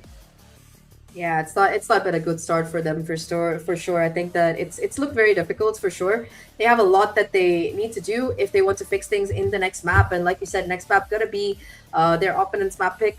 So it is gonna be GGG looking to possibly find that 2-0 today. While we wait for the stats though, I mean, I think one of the players that I wanted to personally highlight was FNoob because, okay, look, he looks cool getting the shorty kill here, but I think that throughout the map, he was just so impactful on the lurk. So many of those rounds on attack, he was just swinging through and finding like double kills and shutting down the defenders completely. Honestly, this guy was playing Cypher like a duelist for half the map, it felt like. And I mean, yeah, I guess that when you are so confident in your team and everybody's just able to consistently find all of these multi-frags, what more can you really do? Also, Juggy was just like, yeah, he's playing Euro, but yeah, I'm gonna be your entry frag, I'm gonna be your duelist. No need to use anything. Like, I know that I don't know. FNoob is just so good. Like when you check the replays, looking at the multi kills.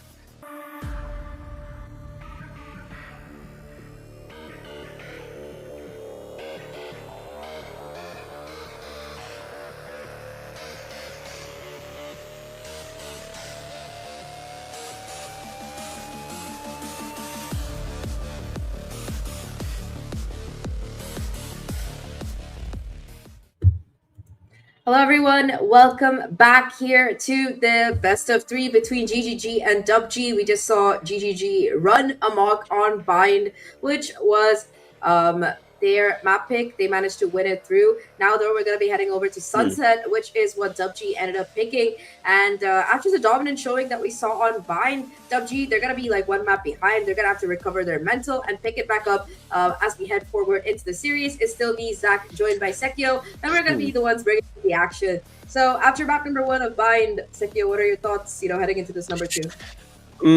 Sunset, I really like it, and I'm not sure. Like, I won't be like the thing. Like, I'm not sure what they're gonna be playing. Like, yeah, Sunset is pretty basic.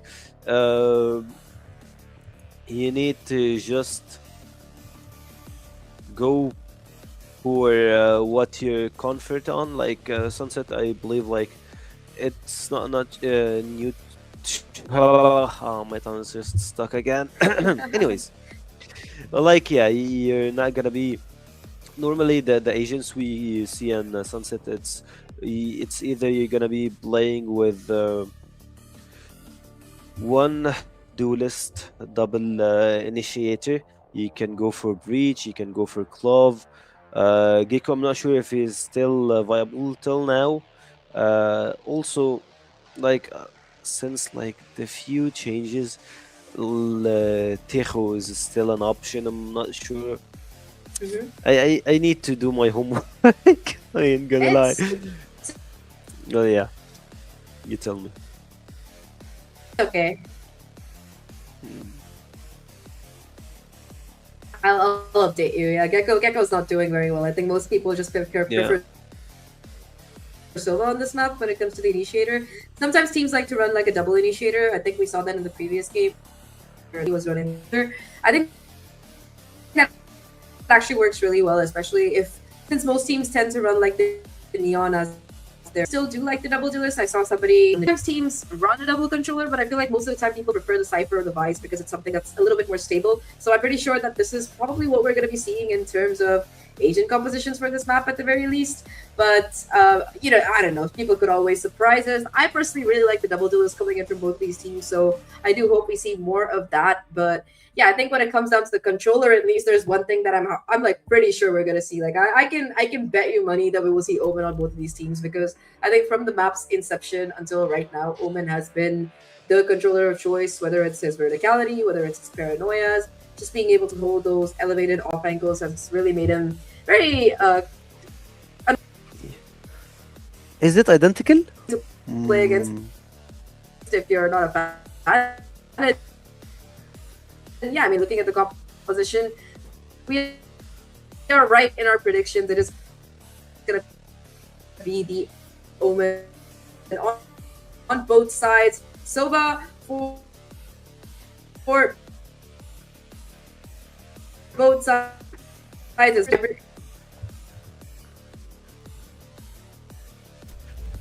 Yes, sir. And we're going to the head-to-head from DUPG and GG Clad, and you can see Disease on the other side.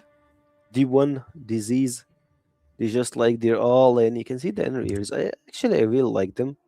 If you're comfort on them, or like if you're playing a lot of LAN events, you gotta be comfort into using them, and also having the outer ear on the outside. Like, it's so hard for beginners to get used to it, but like it's so good. Like, you can't hear anything happening on your game. But at this point, Mighty is just like trying to test waters. He's just like, yeah, I ain't gonna rush. Like, I'm still on defense. Why would I do that?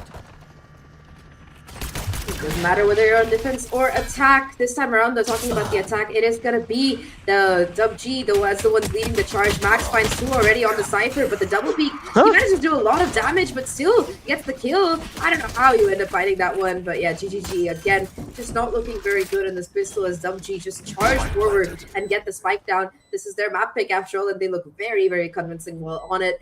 Just both the duelists left alive right now, coming from across the map, looking to find what damage you can And I mean, yeah, everybody from this defense side is just playing on side, playing towards main. Nobody in market, nobody in CT.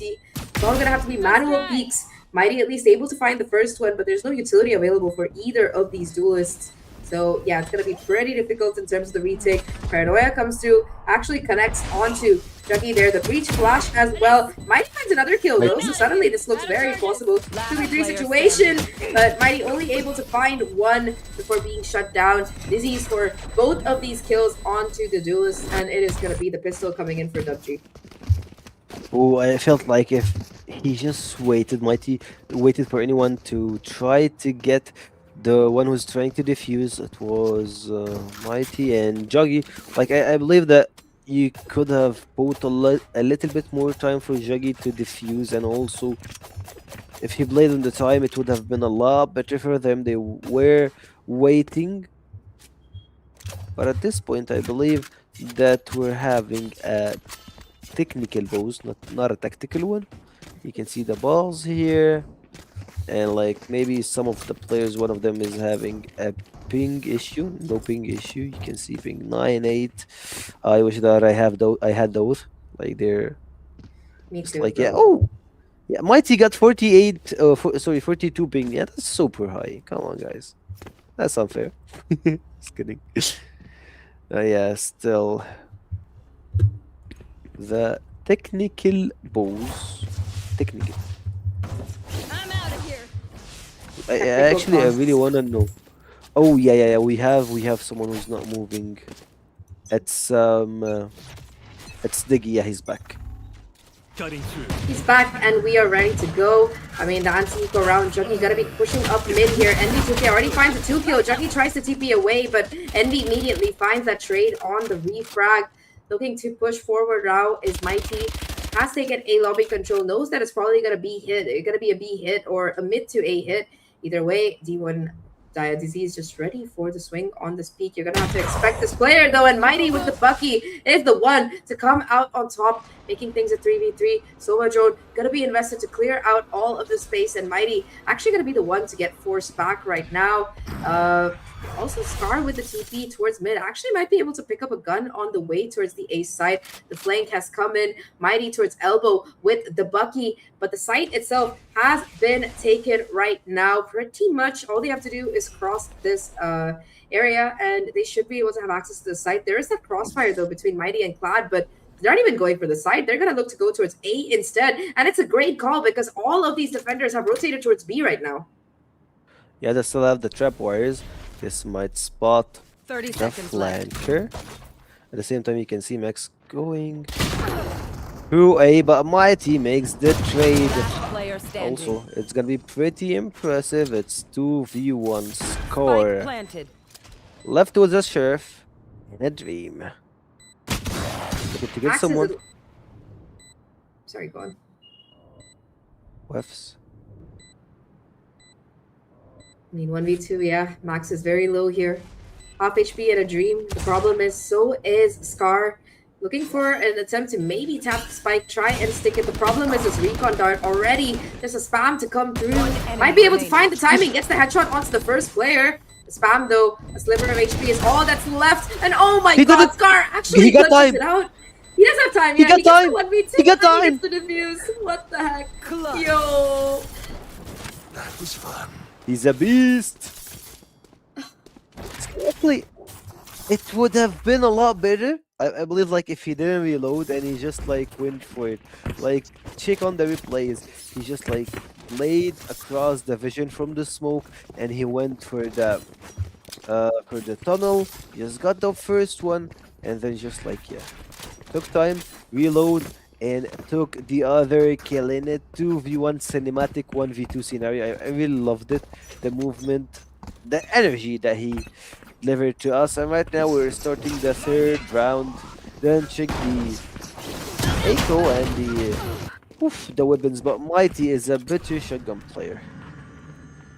Mighty, the better shotgun. I mean, we saw him in the previous round. He made it possible, and he continues to be a menace with that particular gun. Talking about a menace, though, Cloud with the Odin looking to do some damage. Actually does get some chip in, but gets tagged out a decent amount by himself as well. I mean, the Silva drone is cleared outside, but the problem is the CT angle. Already the Odin gonna be caught out by the cam, and I mean, Max still looking to hold for it as A-Star is able to get the plant down. 4v4 retake right now. Flash comes through, counter paranoia to peek out, and let's see how much space you can really get here. As we're gonna be able to put something down towards the site, towards the elbow to deny them from coming onto site. However, Scar is gonna make his way forward again in the clutch. This is Sheriff versus Sheriff. Spike not planted for Max, unfortunately, so it has to be able to take the spike, but again, Scar, just the hero for his team. And with this Sheriff so good, clutching out another 1v2 to win this round. That GGG had a better buy-in. We'll be able to pick up the Odin too, so nice little ending for GGG. Inform Scar is a crazy Scar, and he's a scary Scar. Look at the replay, like he go for that aim switch from the first, another, the third kill, and he just goes for this smoke, fakes the defuse, and he just goes for the fourth kill. A classic play from Scar. 6-1 on the score. Mighty is gonna be the second one, and like you can see F-Noob and Cladder both just like, yeah, we're AFK this round, we're AFK on the first 3 rounds. We're just counting on our teammates. Don't think that's gonna be the scenario for the upcoming rounds. But Envy is just shaking. This place is gonna be hard. Uses the stun. Envy just goes for the aim swatch. Max with the support. Oh, this crunch was so perfect, and they get all of these players down right now. Mighty and the Silva, only 2 remain against the 5. Shorty in hand. Buck is actually going to be able to find 1 kill, but now the 1v3, all of them towards main. Clad, though, doesn't know that there's so much space for him to clear. Shockdart actually misses, so it's pretty interesting. The problem is, again, this main crossfire has been impossible to break so far, and you have the breach utility to boot as well. Nothing much that you can really do here. It might just be a safe call, especially with the time having ticked at where it has, and yeah, Clad's just going to get out of here. He doesn't want anything to do with the rest of this. He just needs to save the weapon. He got the shield. He got everything, so just like, yeah, better save than sorry. Losing all of this credits, and it's just like, yeah, it goes to equal 2-2 is the score. And I feel like this upcoming round is gonna be the first one that they have hold by. Oh, okay, it was the previous one. I'm sorry. They're just like, yeah, we're better off when we're playing on the equal rounds. When we're playing with Sheriffs, when we're playing with a Bucky, it doesn't look good whenever they play on Vandals. At least on Sunset. This goes here. Bucky and the Judge have just been a menace so far on this map, 100%.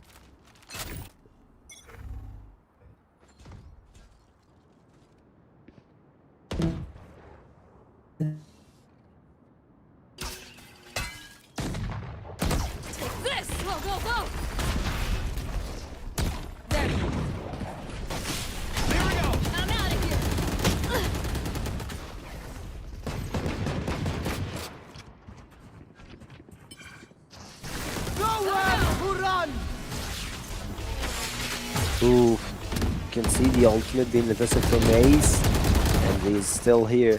You see just stuck in one place, trying to get the best out of it. Clad is going for the 1v4. He sees his angle, but he webs Max with the aim. Max with the headshots. Just gonna take it. The swing is not gonna be enough, and Ace with the triple, baby. Gets the upgraded weapon. F-Noob does it. Goes for the wall bang. Double, triple F-Noob with 12 shots. Goes for the Sheriff. 6 HP on D1. 30 seconds left. Might survives, but he needs to use both. Juggy? Juggy. I will see. No way. The quadra for F-Noob. He's just delivering this one like he went on a pretty long sleep on the previous rounds, but this one he just showed up with this full bang. Spike down A. Camera taken 30 out. seconds left.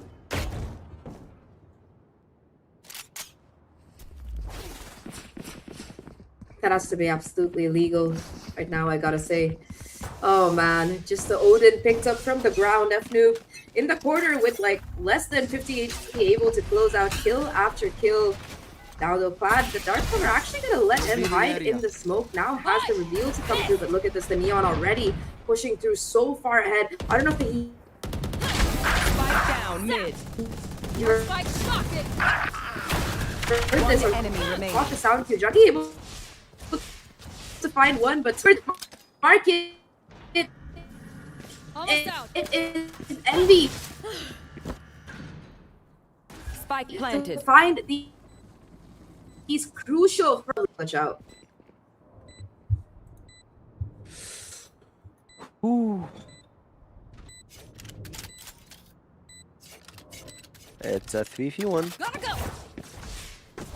Like Here he's we go. still having his ultimate, uses it, gets the stun, goes for the Zaba over the wall, and he just gets him out.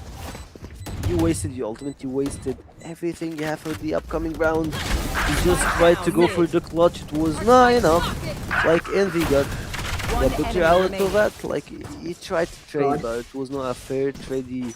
I believe like he should have just like saved it and went for the upcoming round. Still, you can see Clad and Joggy. They need one more kill, one more orb to get their ultimate. You're gonna like I swear if you have 5 ultimates, it's better than having just 4, maybe 2 this point. But still, it's doable. Joggy gets himself out. Envy get his pocket. I must wait a moment. Gets spotted. F-Noob trying to be the difference maker, tucked away into this corner. That was a thrifty that their opponents won. So this time around, it has to be the shot connected. Juggy towards main still with the weapon, looking to be the difference maker. Catches N Right here. this time around. The problem is this off angle, but Juggy there, ready as it needs to hold down the fort. And it's a 3v2 situation. Towards Clad main. 2v3 situation, still numbers in favor they're just of like- GGG. DUPG though. 30 seconds. trying to go for B side, One but it's enemy not gonna be remaining. easy. Spike Score down, goes for B. the wall bang and makes it 2v1 hybrid. Again and again and again in a pretty tough situation. It's either DUPG gets the win or you can make the trade, but hybrid makes it 1v1. Full HP, still got the ultimate. seconds Uses left. the rolling thunder. Scar is moving midlife. Here's the plan. Goes for it. You have no time, no weapon to save you, and you're out. The round goes to GG. Thrifty. I need nothing to win.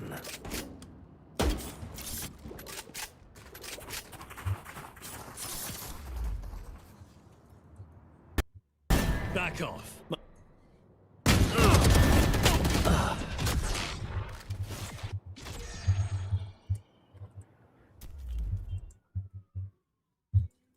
We're able to get it done and head forward into the next round. 4-3 GGG, keeping up their lead. Bit of a narrow margin though, and things looking very, very difficult. Let's see if they can go forward.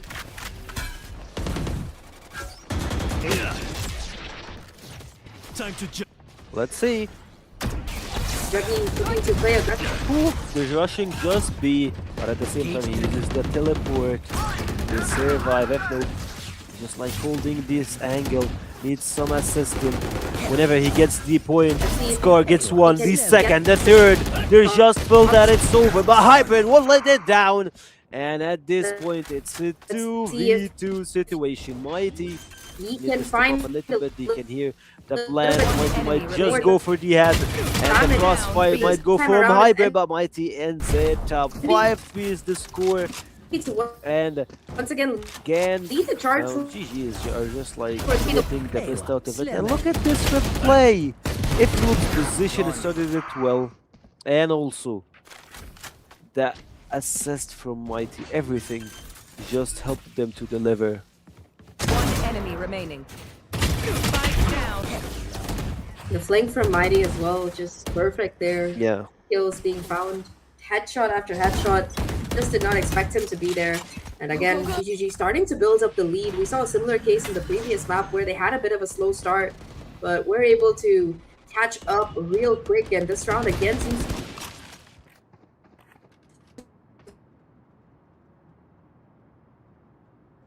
be a mystery. Work good. 100%. Andy continuing to push and prod towards this mid angle. He's been getting so many open kills, but now with the smoke coming through, I think that at least now Clad knows for a fact that there's multiple players coming here. The problem is that it's a stun, it's a double stun. It's a double stun, and they're just trying to relocate, move across B side. Hybrid goes for the plant.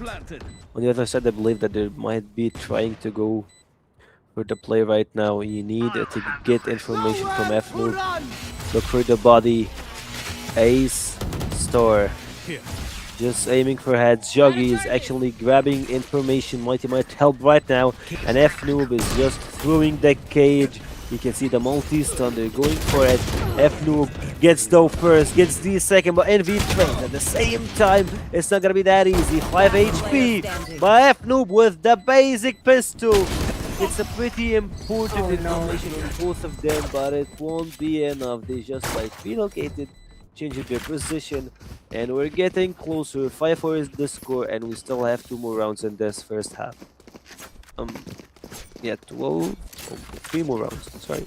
It's okay. Mathematics is not my strong suit either, I feel sometimes these days. But yeah, three rounds left in the half. Let's see how many more GGG can get for themselves. Remember, this is DUPG's map pick, and DUPG need to win it to be able to stay alive in this best of 3, because GGG are already 1 map up after their dominating performance on Bind. No sound cues to come in again. It's going to be GGG looking to play aggressively right now. Bucky and hand goes for the peak. Shotgun versus shotgun, but it's going to be Mighty to come out on top. Actually going to be able to slide out of trouble as well. I think the recon hit to boot. So yeah, first blood going in favor of GGG after a while. So far, Envy has just been farming, but this time he's finally gets shut down. Now Mighty watching the angle, going in for these jiggle peaks, and yeah, just trying to keep himself alive so he can try to maybe find another kill with the rest of the team. He knows that all 4 players are here as well.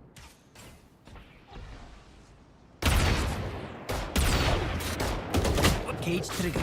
Off your feet! Plastic! Put down.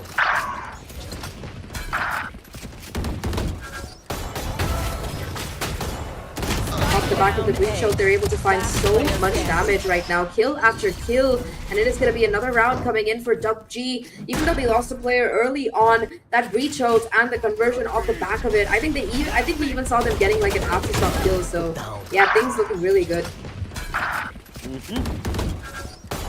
Looked pretty good, and like I love the fact that he goes the shots through the cage, through everything. They're forming extra orbs, and at this point they're dead even. 5-5 in the score. When it comes to economically, they're also at their best suit. You have your weapons, you have everything. You can see that Max is just like, yeah, they're trying to get someone an operator, but I don't think that's gonna be happening at this point. They're just going for the shotgun. And like, speaking of shotgun, Mighty delivered a lot of pretty good shotgun opening kills.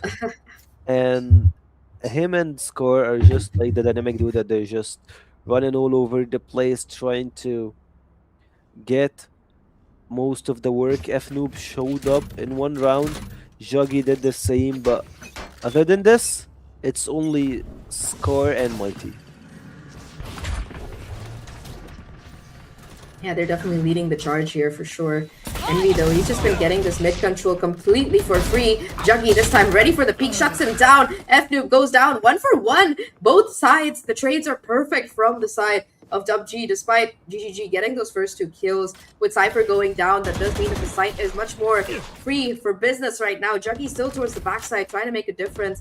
It all has to be a question of timing right now. Trigger Discipline to come out from Mighty, only able to find the first player though. Still brings his team an advantage in this 3v2. There is that Neural Theft available for Max still, so if he can get his hands on a corpse, it's gonna be pretty useful. I felt like if he just waited a few seconds One and enemy went for remaining. the one, it was bad, but like Down, Juggy makes it even. 1-1 versus player Max. standing. Mighty No way. tries to slide. Max in the 1v1, but score makes it home, like takes the W home. It was like, yeah, Last round we messed up a before little the bit, but we got back. We got the round. And like, I really want to look at this replay. Oh yeah, not One this. enemy remaining. Yeah, I Spike felt like down, I Spike. really wanted to get the one when he's Player just like, standing. yeah, holding the weapon and waiting for anyone to get closer to him to at least get the 2 kills. He got 1, he survived. He would have got 2 if he just like waited few seconds. Just like a couple of seconds would have made a huge difference. Go, go, go. Shock it. Definitely. Talking about a difference now, though. I mean, you've seen the wait from GGG side to break the Sova recon. So many of these rounds, it's the shotgun in play, and yeah, they're gonna have to use so much utility to clear out all of this stuff. Once again, you have Mighty waiting here with the shotgun to try and clear it out. A little bit of chip damage being done, a lot of utility being tossed in the face of these attackers, but still so much left in the tank to try and do. The Outlaws already found one. The Paranoia connects. It's going to hit both sides, both players, but it doesn't matter because up close and personal judge is going to be the one to come out on top. 1-for-1 trade, 2v2 situation. The problem is the spike is dropped right now on the site. Mighty has to be the one to hold on. And I don't know about this. I feel like the other weapon was the better one, but now Mighty with the overdrive actually finds the kill, looking to do a little bit more damage. And I mean, yeah, they don't know where Rollins is, and Mighty gets that information. That's gonna be huge right now. F-Noob there to watch the cross. They have the spike. They have everything they need to try and close it out here. And Mighty, I mean, he's gonna be able to find the final kill as well. This man got a kill with 3 different guns in 1 round. One of them is ult, one of them the judge, and one of them the vandal at the end. Beautiful round to give GGG the lead. Mighty is just the GOAT for this best of 3. You saw him just like, yeah, swinging, uses the overdrive, One enemy gets one. remaining. He got the first one with the shotgun, and the third one is gonna be the Vandal. 3 kills, 3 weapons, and he has on top of everybody 14 kills, and the score KDA is just insanity coming out from Mighty. And also, you can see him and Scarter just like the dynamic duo. Like, we called it once, twice, we're gonna call it a lot. I feel like Juggy is just dropping out a little bit on this game, but at least is giving you the information that you need. You don't have to get both duelists to be performing pretty good. One of them is just gonna give you information, and the other one is just gonna die. Sorry. Yeah, you were right. Alright. Definitely. You have no duelist Tragic right now. deaths. Tragic deaths. They're trying to go in for these mid duels, and it's just gonna be GGG winning them out round after round after round. This time around as well, they continue to be a menace. And talking about a menace, look at this Mighty already with the lurk play, has gotten into CT. I don't know if Hybrid's going to expect this, but he might actually be able to find the swing. The problem is that both of these players are so low, and despite that, Hybrid actually finds the headshot, so things back down to a 3v3. He's going to be looking to play Anchor on site, but F-Noob already with so much space right now on the Slurk has to be able to win out this fight. The off angle is perfect, and he gets the Cypher. That is going to open up the B side for business, and that should be a plan coming in for GGG. They even have time to grab this extra Sova orb, and the post plant is already shaping up. You already have the Cypher holding towards Market, ready to watch the cross at the very least, and the rest of them ready to play off of each other as well. Beautifully done. It's a 3v2 situation. One enemy Glad this goes. Look at this swing and score. Finishes this round. It's 8-5. Attackers win. And GGG are trying to get it done. Like, they're just like stepping up they're getting more rounds. They need 5 more rounds to finish the game. It's not gonna be that easy. 5 more rounds is almost like closer to a half Yes. on this side. But I believe that we're seeing a pretty this is a nice impressive playstyle coming out from them after their drop from the higher bracket. At this point, it needs just like to see the setups that they have in mid, and they might just grab some information and go for the B Camera is side. That destroyed. what it feels is also they're having the traps, so they can see if anyone is trying to get something from Oh, their what a shot. backside. Ooh, Vlad is not stopping here. Marshall headshot F-Noob as well on the opposite side to find that kill. I mean, yes, this is an anti-eco, not the greatest buy here for DUPG, but still, I mean, at least Roland Disease is able to find one off the back of that little play, sneaky peeky like. Does take a lot of damage though in the process, and the rest of DUPG looking to reconvene here. The spike itself probably going to rotate towards A. Once again, F-Noob has gotten this deep lurk for free. The rotations come in. The problem here is this TP side. 2 players left there right now as the spike plant is ready to go down. Spike plant. I have retrieved the spike. F-Noob is just going for it. You can see them Spike planted. taking position. D1 disaster. Going for the smokes. Lands a score. I believe he's gonna leave a score on his face. F-Noob going for the cross. Map, you can see at the same time Juggy peeks and gets the double with the running gun. D1 is only the one who's left. I don't think that he got a lot to deliver. And Juggy with the triple kill. He dies sometimes, but he delivers when you need him. That's the kind of teammate you want, and yeah, he delivered when he was needed the most. I mean, to be fair, that was a pretty convincing anti-eco. 4 players left alive. Nobody really found through Poor Disease. How much more can he really do here? Little bit of HP. Juggy trying to find Juggy, but there's just nothing you can really do against him. 9-5 right now. Crucial round here for the side of DUPG. They have to be able to close out this round to keep themselves alive in this series. Otherwise, it's going to be double digits and a broken economy for their own side. GGG, on the other hand, feeling all the confidence in the world, now looking to work this mid. They've gone for this A-hit, B-fake, vice versa on both of these last rounds, but now going for a part of the map that they haven't experimented with so far is going to be that mid side. And both of these rounds, we've seen both Mighty as well as F-Noob get really intricate kills and lurks off the back, like lurks and kills off the back of them. Now, though, that tripwire broken is going to summon the rotation back towards mid and A. 4 players towards this side of the map. If you can somehow take down, I think it was A-Star towards main, it's going to be a free kill for you. Max, though, spots out a player. And, yeah, Decoy ready to fake it towards B once they break the door. And I feel like the rest of the team is actually going to go in for this hit, or at least try to find a kill. Actually, I love the psychological war that's happening right now in mid. You break the trapwire and then you just like stay away. You don't try to commit to anything, and then you're just like trying to shift your focus. It's either B right now and you're 30 dropping seconds left. the spike closer to your spawn, Juggy trying to hunt for kills at the same time. Max is just 5 HP. He might try to jump, get some information, but he goes for the slow play. D1 goes for Oh, the aim. run and gun. 10 seconds left. Oh, Juggy won't stop. 1 enemy remaining. Double shotgun plays. The third won't be enough, and yes, sir, DUPG are still on top.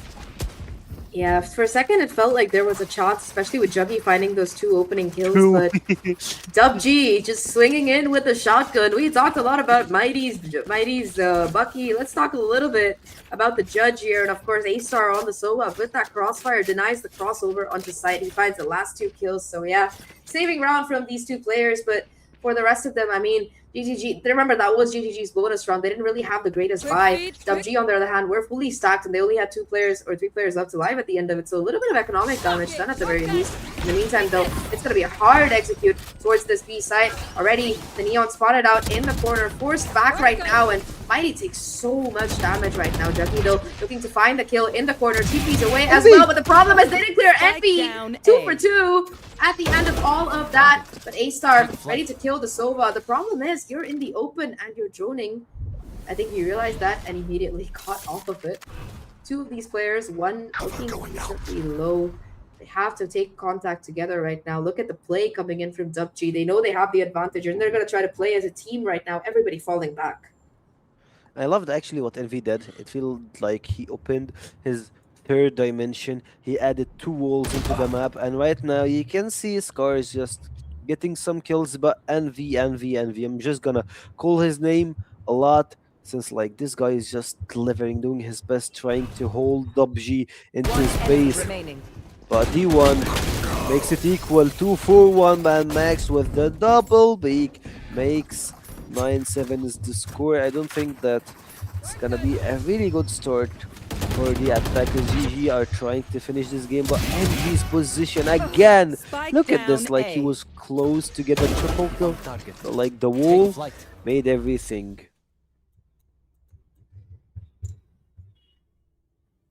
Everything and the kitchen sink. I mean, that was such a crucial round for DUPG to win, and they get it done. Suddenly, this lead is looking more and more narrow. Again, GGG, they're going to be the ones on a little bit of the back foot here with just these pistols in hand. Juggy, along with his duo, Mighty, looking to find some kind of damage. A-Star, though, already the one to find that first kill. Recon gonna be dodged thanks to them playing a little bit back, but now it has to be the timing on these peaks here. Just gonna be a 1-for-1 trade. The Shock Dart actually the one to find the kill, and even though the Paranoia connects, the problem here is that you have Juggy coming in on the back foot. A-Star though, 3 kills on the round already, and it's just gonna be Juggy versus the world. Of course, Envy ready for the TP to come through, ready for that final kill, and DUPG get to 8. So convincing these defensive rounds are looking one after the other, and I feel like this is a good time for a timeout for GG. They need to get this timeout. They lost like 3 or more rounds in a row. You need to think about it, like you need to think how can you execute your attacking strats. Like you keep going for mid at this point, like whenever you go mid you're starting to lose a little bit of your number. You're not using your util as it should be, and at this point you're just like, yeah, we're not gonna do it again. Maybe they try, but at least they're sticking to B side at this point in the game. No more camera. Also, you can see the Paranoia invested here. Oops, not yet. Playing it slow. It's all about progression and movement. Whenever you see a util, you know that that's the place you should be looking for. Maybe not.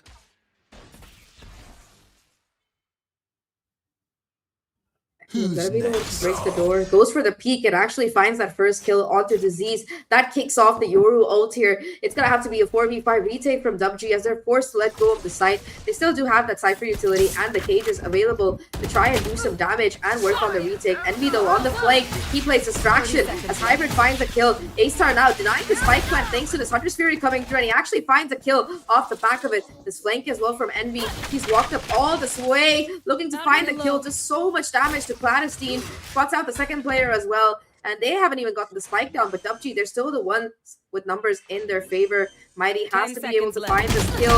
Looks away at the wrong time, still able to confirm it though. Juggy finds another one towards CT, but Hybrid with the Aftershock actually makes it a 1v2. The problem here is that Cloud is so low, 4 HP and a Dream, and it gets shut down by A-Star Shorty. 9-9, and DUPG are making the comeback look possible. It's looking pretty hard for GGG. 9-all the score. They've had an economy, if I'm not mistaken. Let's check their economy. They won't be able to get a full point in this round. But let's check on this replay. Mighty locks away at the 10 pretty seconds rough position, like he loses half of his HP, and then you just like spot another guy that's just like, yeah, you're out, Mighty. He did everything Clad tried, but at this point you're just gonna go with the Sheriffs, a Force and Vandal, so you don't want to give DUPG the extra run. You don't want to give them the double-digit round. It's all about just like getting 1 or 2 kills, trying to drop some weapons, and help your teammates to move faster and faster. You can see the over-aggression here in B-side. Yeah, they've been really good at punishing that too. Consistently, you've had the flanks and the damage coming in. Talking about the flanks, though, look at this. Here it comes. The Rolling Thunder strikes everyone, and the play is just perfect. Max on track for the ace. Juggy able to find Juno somehow. Actually, won't be able to TP away for just a second, but Envy there for the final cleanup. What a nice strategic play. They expected the A hit. They invest the Rolling Thunder, and they come in for that quick flank. You really need some kind of mid presence on this map, otherwise you're just gonna get bullied right now. And yeah, not even 30 seconds in the round. What a shame. Yeah, look at Max actually aim switch and his movement. He just like aimed for the trap and he just went all in. And also you can see Envy going with the running on this point of the game. It's shifting, going to DUPG, and it's looking like, yeah, that's your final chance into having something. And Mighty gets what they need. Max is the guy that you really need to shut him down. He got a lot of kills, tons of them, and he's making the map even harder to play. The control, the movement, and the kills. Got it all. He got the full package. I know exactly where you are. Here comes the neural death. That's going to give away all the information as well as to where these remaining DUPG players are. Off the back of it, Mighty actually looking to take the one-on-one, but Envy and Mighty just fighting it out. Neon versus Neon in spawn. Scar goes for a cheeky little TP as well. Hybrid, though, might be able to find the lineup, but is Juggy aware on the ankle to find another kill. 3v5 right now, and DUPG, they're starting to fall apart. It is going to be the dark cover to come down, denying Max space, and A site has been taken, so Spike Plant is going to finally go down. 3v5 situation. How much more damage can you really find? Mighty still on the flank with Clad, ready to go in for the peak. Mighty? All of the players are finding these kills right now, and it's just going to be A-Star to try and find something to happen. At least takes out Scar, but in the 1v1, Juggy will be the one to come out on top. 1 away from the dimensional drift, and 10-10 on the scoreline. I'll pick them apart. You clean up whatever's left. No timeouts. One enemy remaining. We might be going for the overtime. Silence. Four rounds left. Juggy. Look at the score. Yeah, 18 kills, scored the same, but A-Star is just like, yeah, he's that guy. 21 kills, 6 assists. He's just what a player. To be following on. Mighty. Spotted. You can see the wall. Envy just goes for the decoy. That won't be enough. Juggy also has sustain here. Double man peeking. Looking to get the double. Maybe the triple, but TB's out. And 2-4-1. Who's next? GG. Juggy? The Omen teleport. Let's see if it's actually going to be enough to find some kind of damage right now. Remains to be seen quite yet. Here comes Hybrid, though. He has the information, and DUPG again forced to run for their life. Still, numbers in favor of GGG. You also have the cross being watched here by FNoob, and he might just have the impact to be able to find the damage. Here comes a TP from Scar, though. FNoob on this lurk in market, finds that free kill, makes it a 4v2 right now, and a deep smoke to make things worse. FNoob still holding down this market position, and he's just been such a menace. Juggy with the triple on the round already, looking for the 4K and that final kill, but it seems like it's probably going to be FNoob to get it. How much more can A-Star really do? Absolutely nothing, as it turns out, as GGG find 11th round, take the lead back off the back of the 3K from Juggy. Wakey. That's what you actually need from Triple G to play this game. You can see them using Juggy as the best performance that you can ever do at this previous round. He just like got a double, got information, used his ultimate, which just like, yeah, you're gonna save your team through playing the game. That's what happened from Joggy. 21 kills, and Aster, like, he's left alone. You can see the operator being picked up from Envy. You know that we might see some crazy My eyes shots are down. in the middle. Maybe just goes for B. He's just like hovering between B and med. Hyped. Ooh. Blink and you miss it. Mighty's just so nasty with the shots. Yeah, just disgusting there. Really, really clean shot to start off with. Exactly what you want to open up with.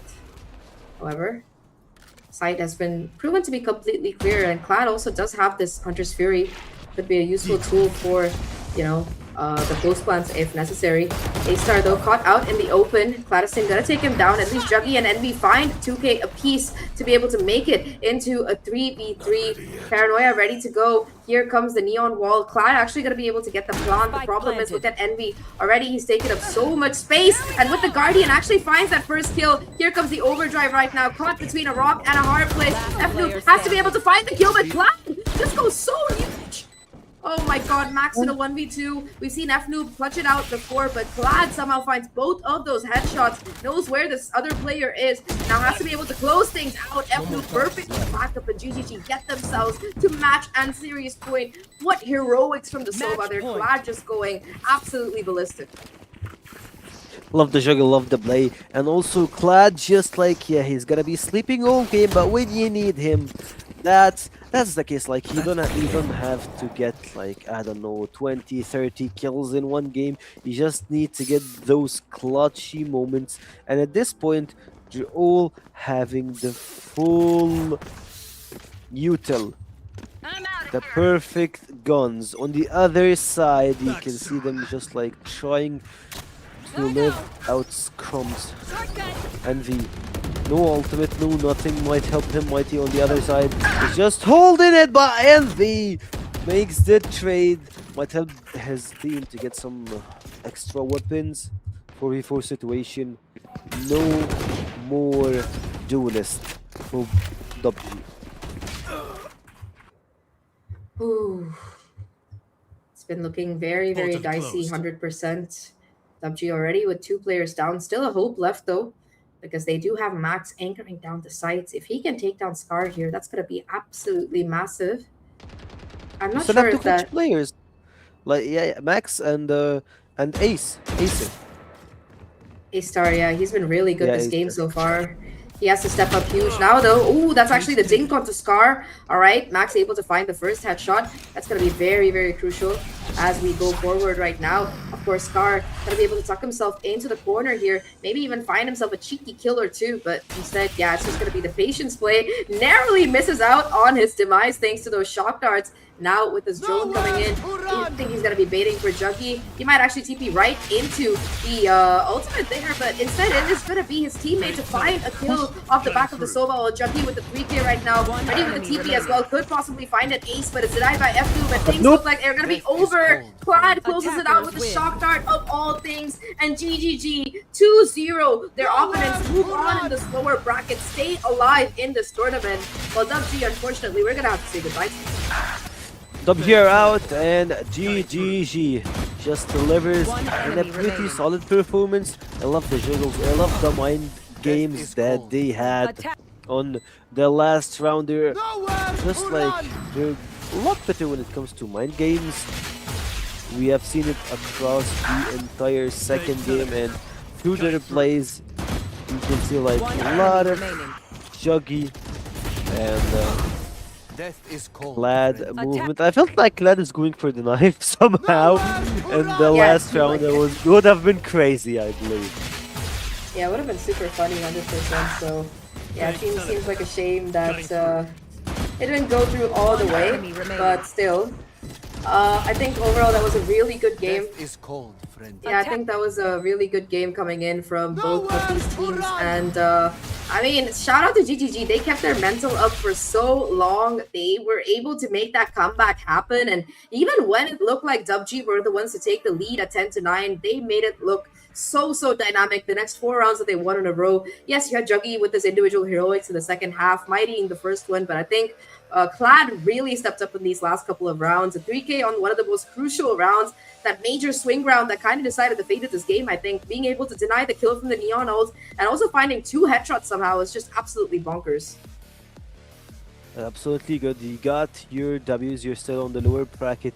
You need to practice, you need to study your opponents in the upcoming matches, whether if they are already in the lower bracket or they're just gonna be fresh going from the upper bracket. You still have a lot of time, not a lot of time, you still have at least one best of 3 to study. You gotta watch them and you have to watch out, pick your maps, choose your lane, the one that you can just count on it. That's gonna be the play, and that's gonna be it for GGG.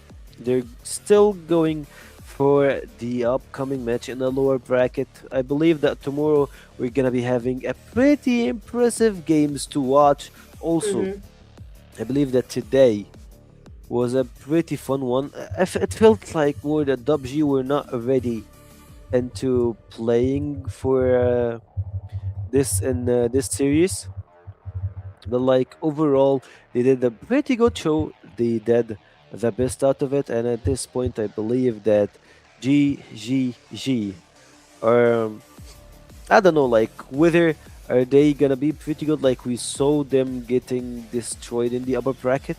They lost like on a pretty stomp way.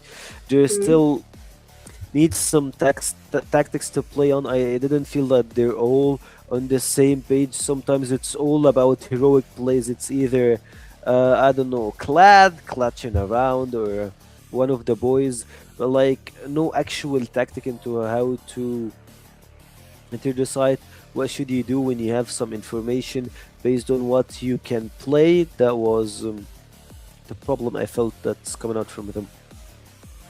Well, I mean, honestly, yeah, it was a great game. Really, condolences to DUPG. They made it look close on the second map, but just couldn't close it out. No decide. We have no jets, but still. Either ways, yeah, first kills goes to GG on 11. On the other team, you can see 12 post plants. It's so close clutches for to GG, and exactly team ACS 217 into 210. Yeah, it's incredibly close across the board. I think the difference maker here was actually the clutches for GGG 4 versus 0, being able to make the difference there on this particular map. I mean, this is a map that almost went the distance today, 100%, but yeah, just not able to bring it to that map number 3. I mean, ACS is close, post plans is close, first kills are close, everything is close here between these two teams. Let's take a look at the scoreboard to see which players are going to be topping the charts right now as we wait for it to load. I mean, you mentioned Mighty. He is definitely up there, but it is going to be, in fact, the Yoru to come out on top. I know it says Kappa there, but ignore it. It's not Kappa. I'll tell you that for free. Yeah, Juggy definitely going to be the MVP to come out on top there, really popping off 100%. But yeah, Mighty and Juggy, both of them just harbingers on this team. Fnoob as well, so good in a clutch, and Scar won so many clutches in that first half. In fact, every single player on this team had an incredible impact throughout the game at different points. On the other side for DUPG, I mean, even if Disease and Hybrid aren't there in the numbers, they still did provide a lot of valuable utility, and Disease in particular got some really nice lurk kills. I just feel like DUPG weren't able to bring things to a close. They looked like they were constantly on the back foot, and especially after GGG, in those last 4 rounds, I feel like if they'd taken a timeout, they might have been able to do something. I mean, in terms of first kills, it is definitely Envy leading the charts, but I'm pretty sure we know who our MVP is here from the scoreboard. But, you know, looking at this, what are your thoughts here? I believe, like, yeah, it's Juggy who's the MVP. It feels like, so I'm sticking to the same thing. It feels like GGG, they're just like, sometimes individually one of them just pops off. It's either Omen, Cypher, Neon. Yoru was like the most consistent out of them. I really like his play style on the second map. On the first one, I believe he was stepping up. Like, I believe if we're gonna say someone who's gonna be the MVP, it's gonna be between him, Mighty, or Omen, one of them, who's Scar. So let's head to the MVP. And drum roll, it goes to Juggy. Yeah, he deserves it. 100%. Both of these maps, it is Juggy to come out on top. And like you said, he 100% deserves it. So yeah, things looking really, really good for him right now. And I think he was the MVP for both of these maps as well. So yeah, definitely going to be feeling pretty happy about that as we head into head towards the end of the day today. 24 kills, 4 first kills. Yeah, exactly what you want as your duelist player. 308 ACS. Him and Mighty really were just such a pain. I think in the first half, it was Mighty stepping up huge. And in the second half, it was Juggy stepping up huge. So yeah, that's the advantage of having a double duelist, guys. One guy can carry one half and the other guy can carry the other half. Although I must say, I feel like this map, honestly, is the most team-wide effort win that we've seen. Even if Juggy has the best stats, I think overall, every single player on the side of GGG had like immeasurable impact, whether it was Clad fighting those crucial rounds towards the end of the map, whether it was the Omen Scar clutching in the beginning. He got 2 1v2 pistols to start off with just the Sheriff. So yeah, just insanity coming in from this team overall. And yeah, I mean, what a day. Sure, the first game was a little bit slow. We had a couple of tech pauses. We had to play a 4v5 that somehow the team was able to win. But that was also a 2-0. And honestly, the 2-0 curse continues. So far, all 3 days of the event have just been 2-0s after 2-0s. Hopefully tomorrow in the upper bracket, we do see a little bit of a different outcome. Tomorrow, of course, is going to be the second round of the upper bracket where we'll be having the teams that we saw in our first 2 days compete against each other to try and make it to that upper final.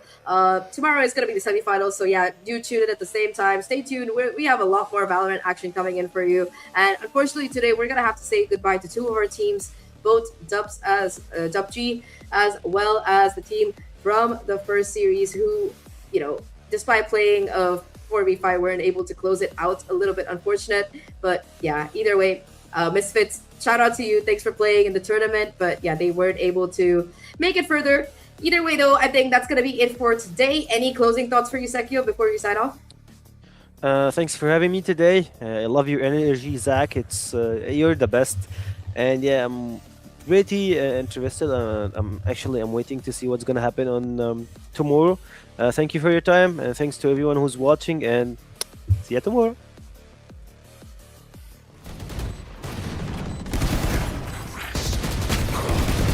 Last player standing. 1 enemy remaining. 3 killed.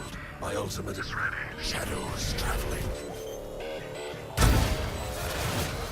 Shameful performance.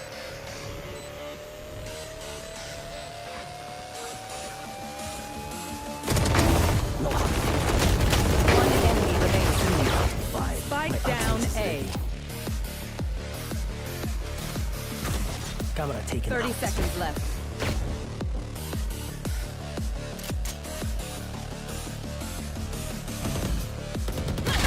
Spike down mid. Our spike socket. 1 enemy remaining.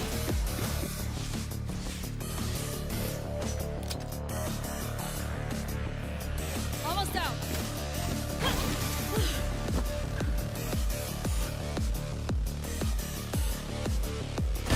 Back on.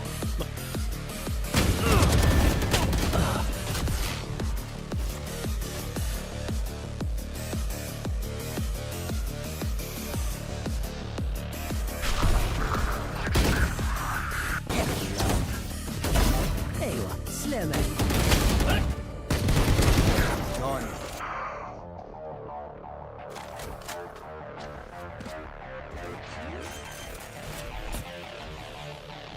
One enemy remaining. Spike down. Off your feet!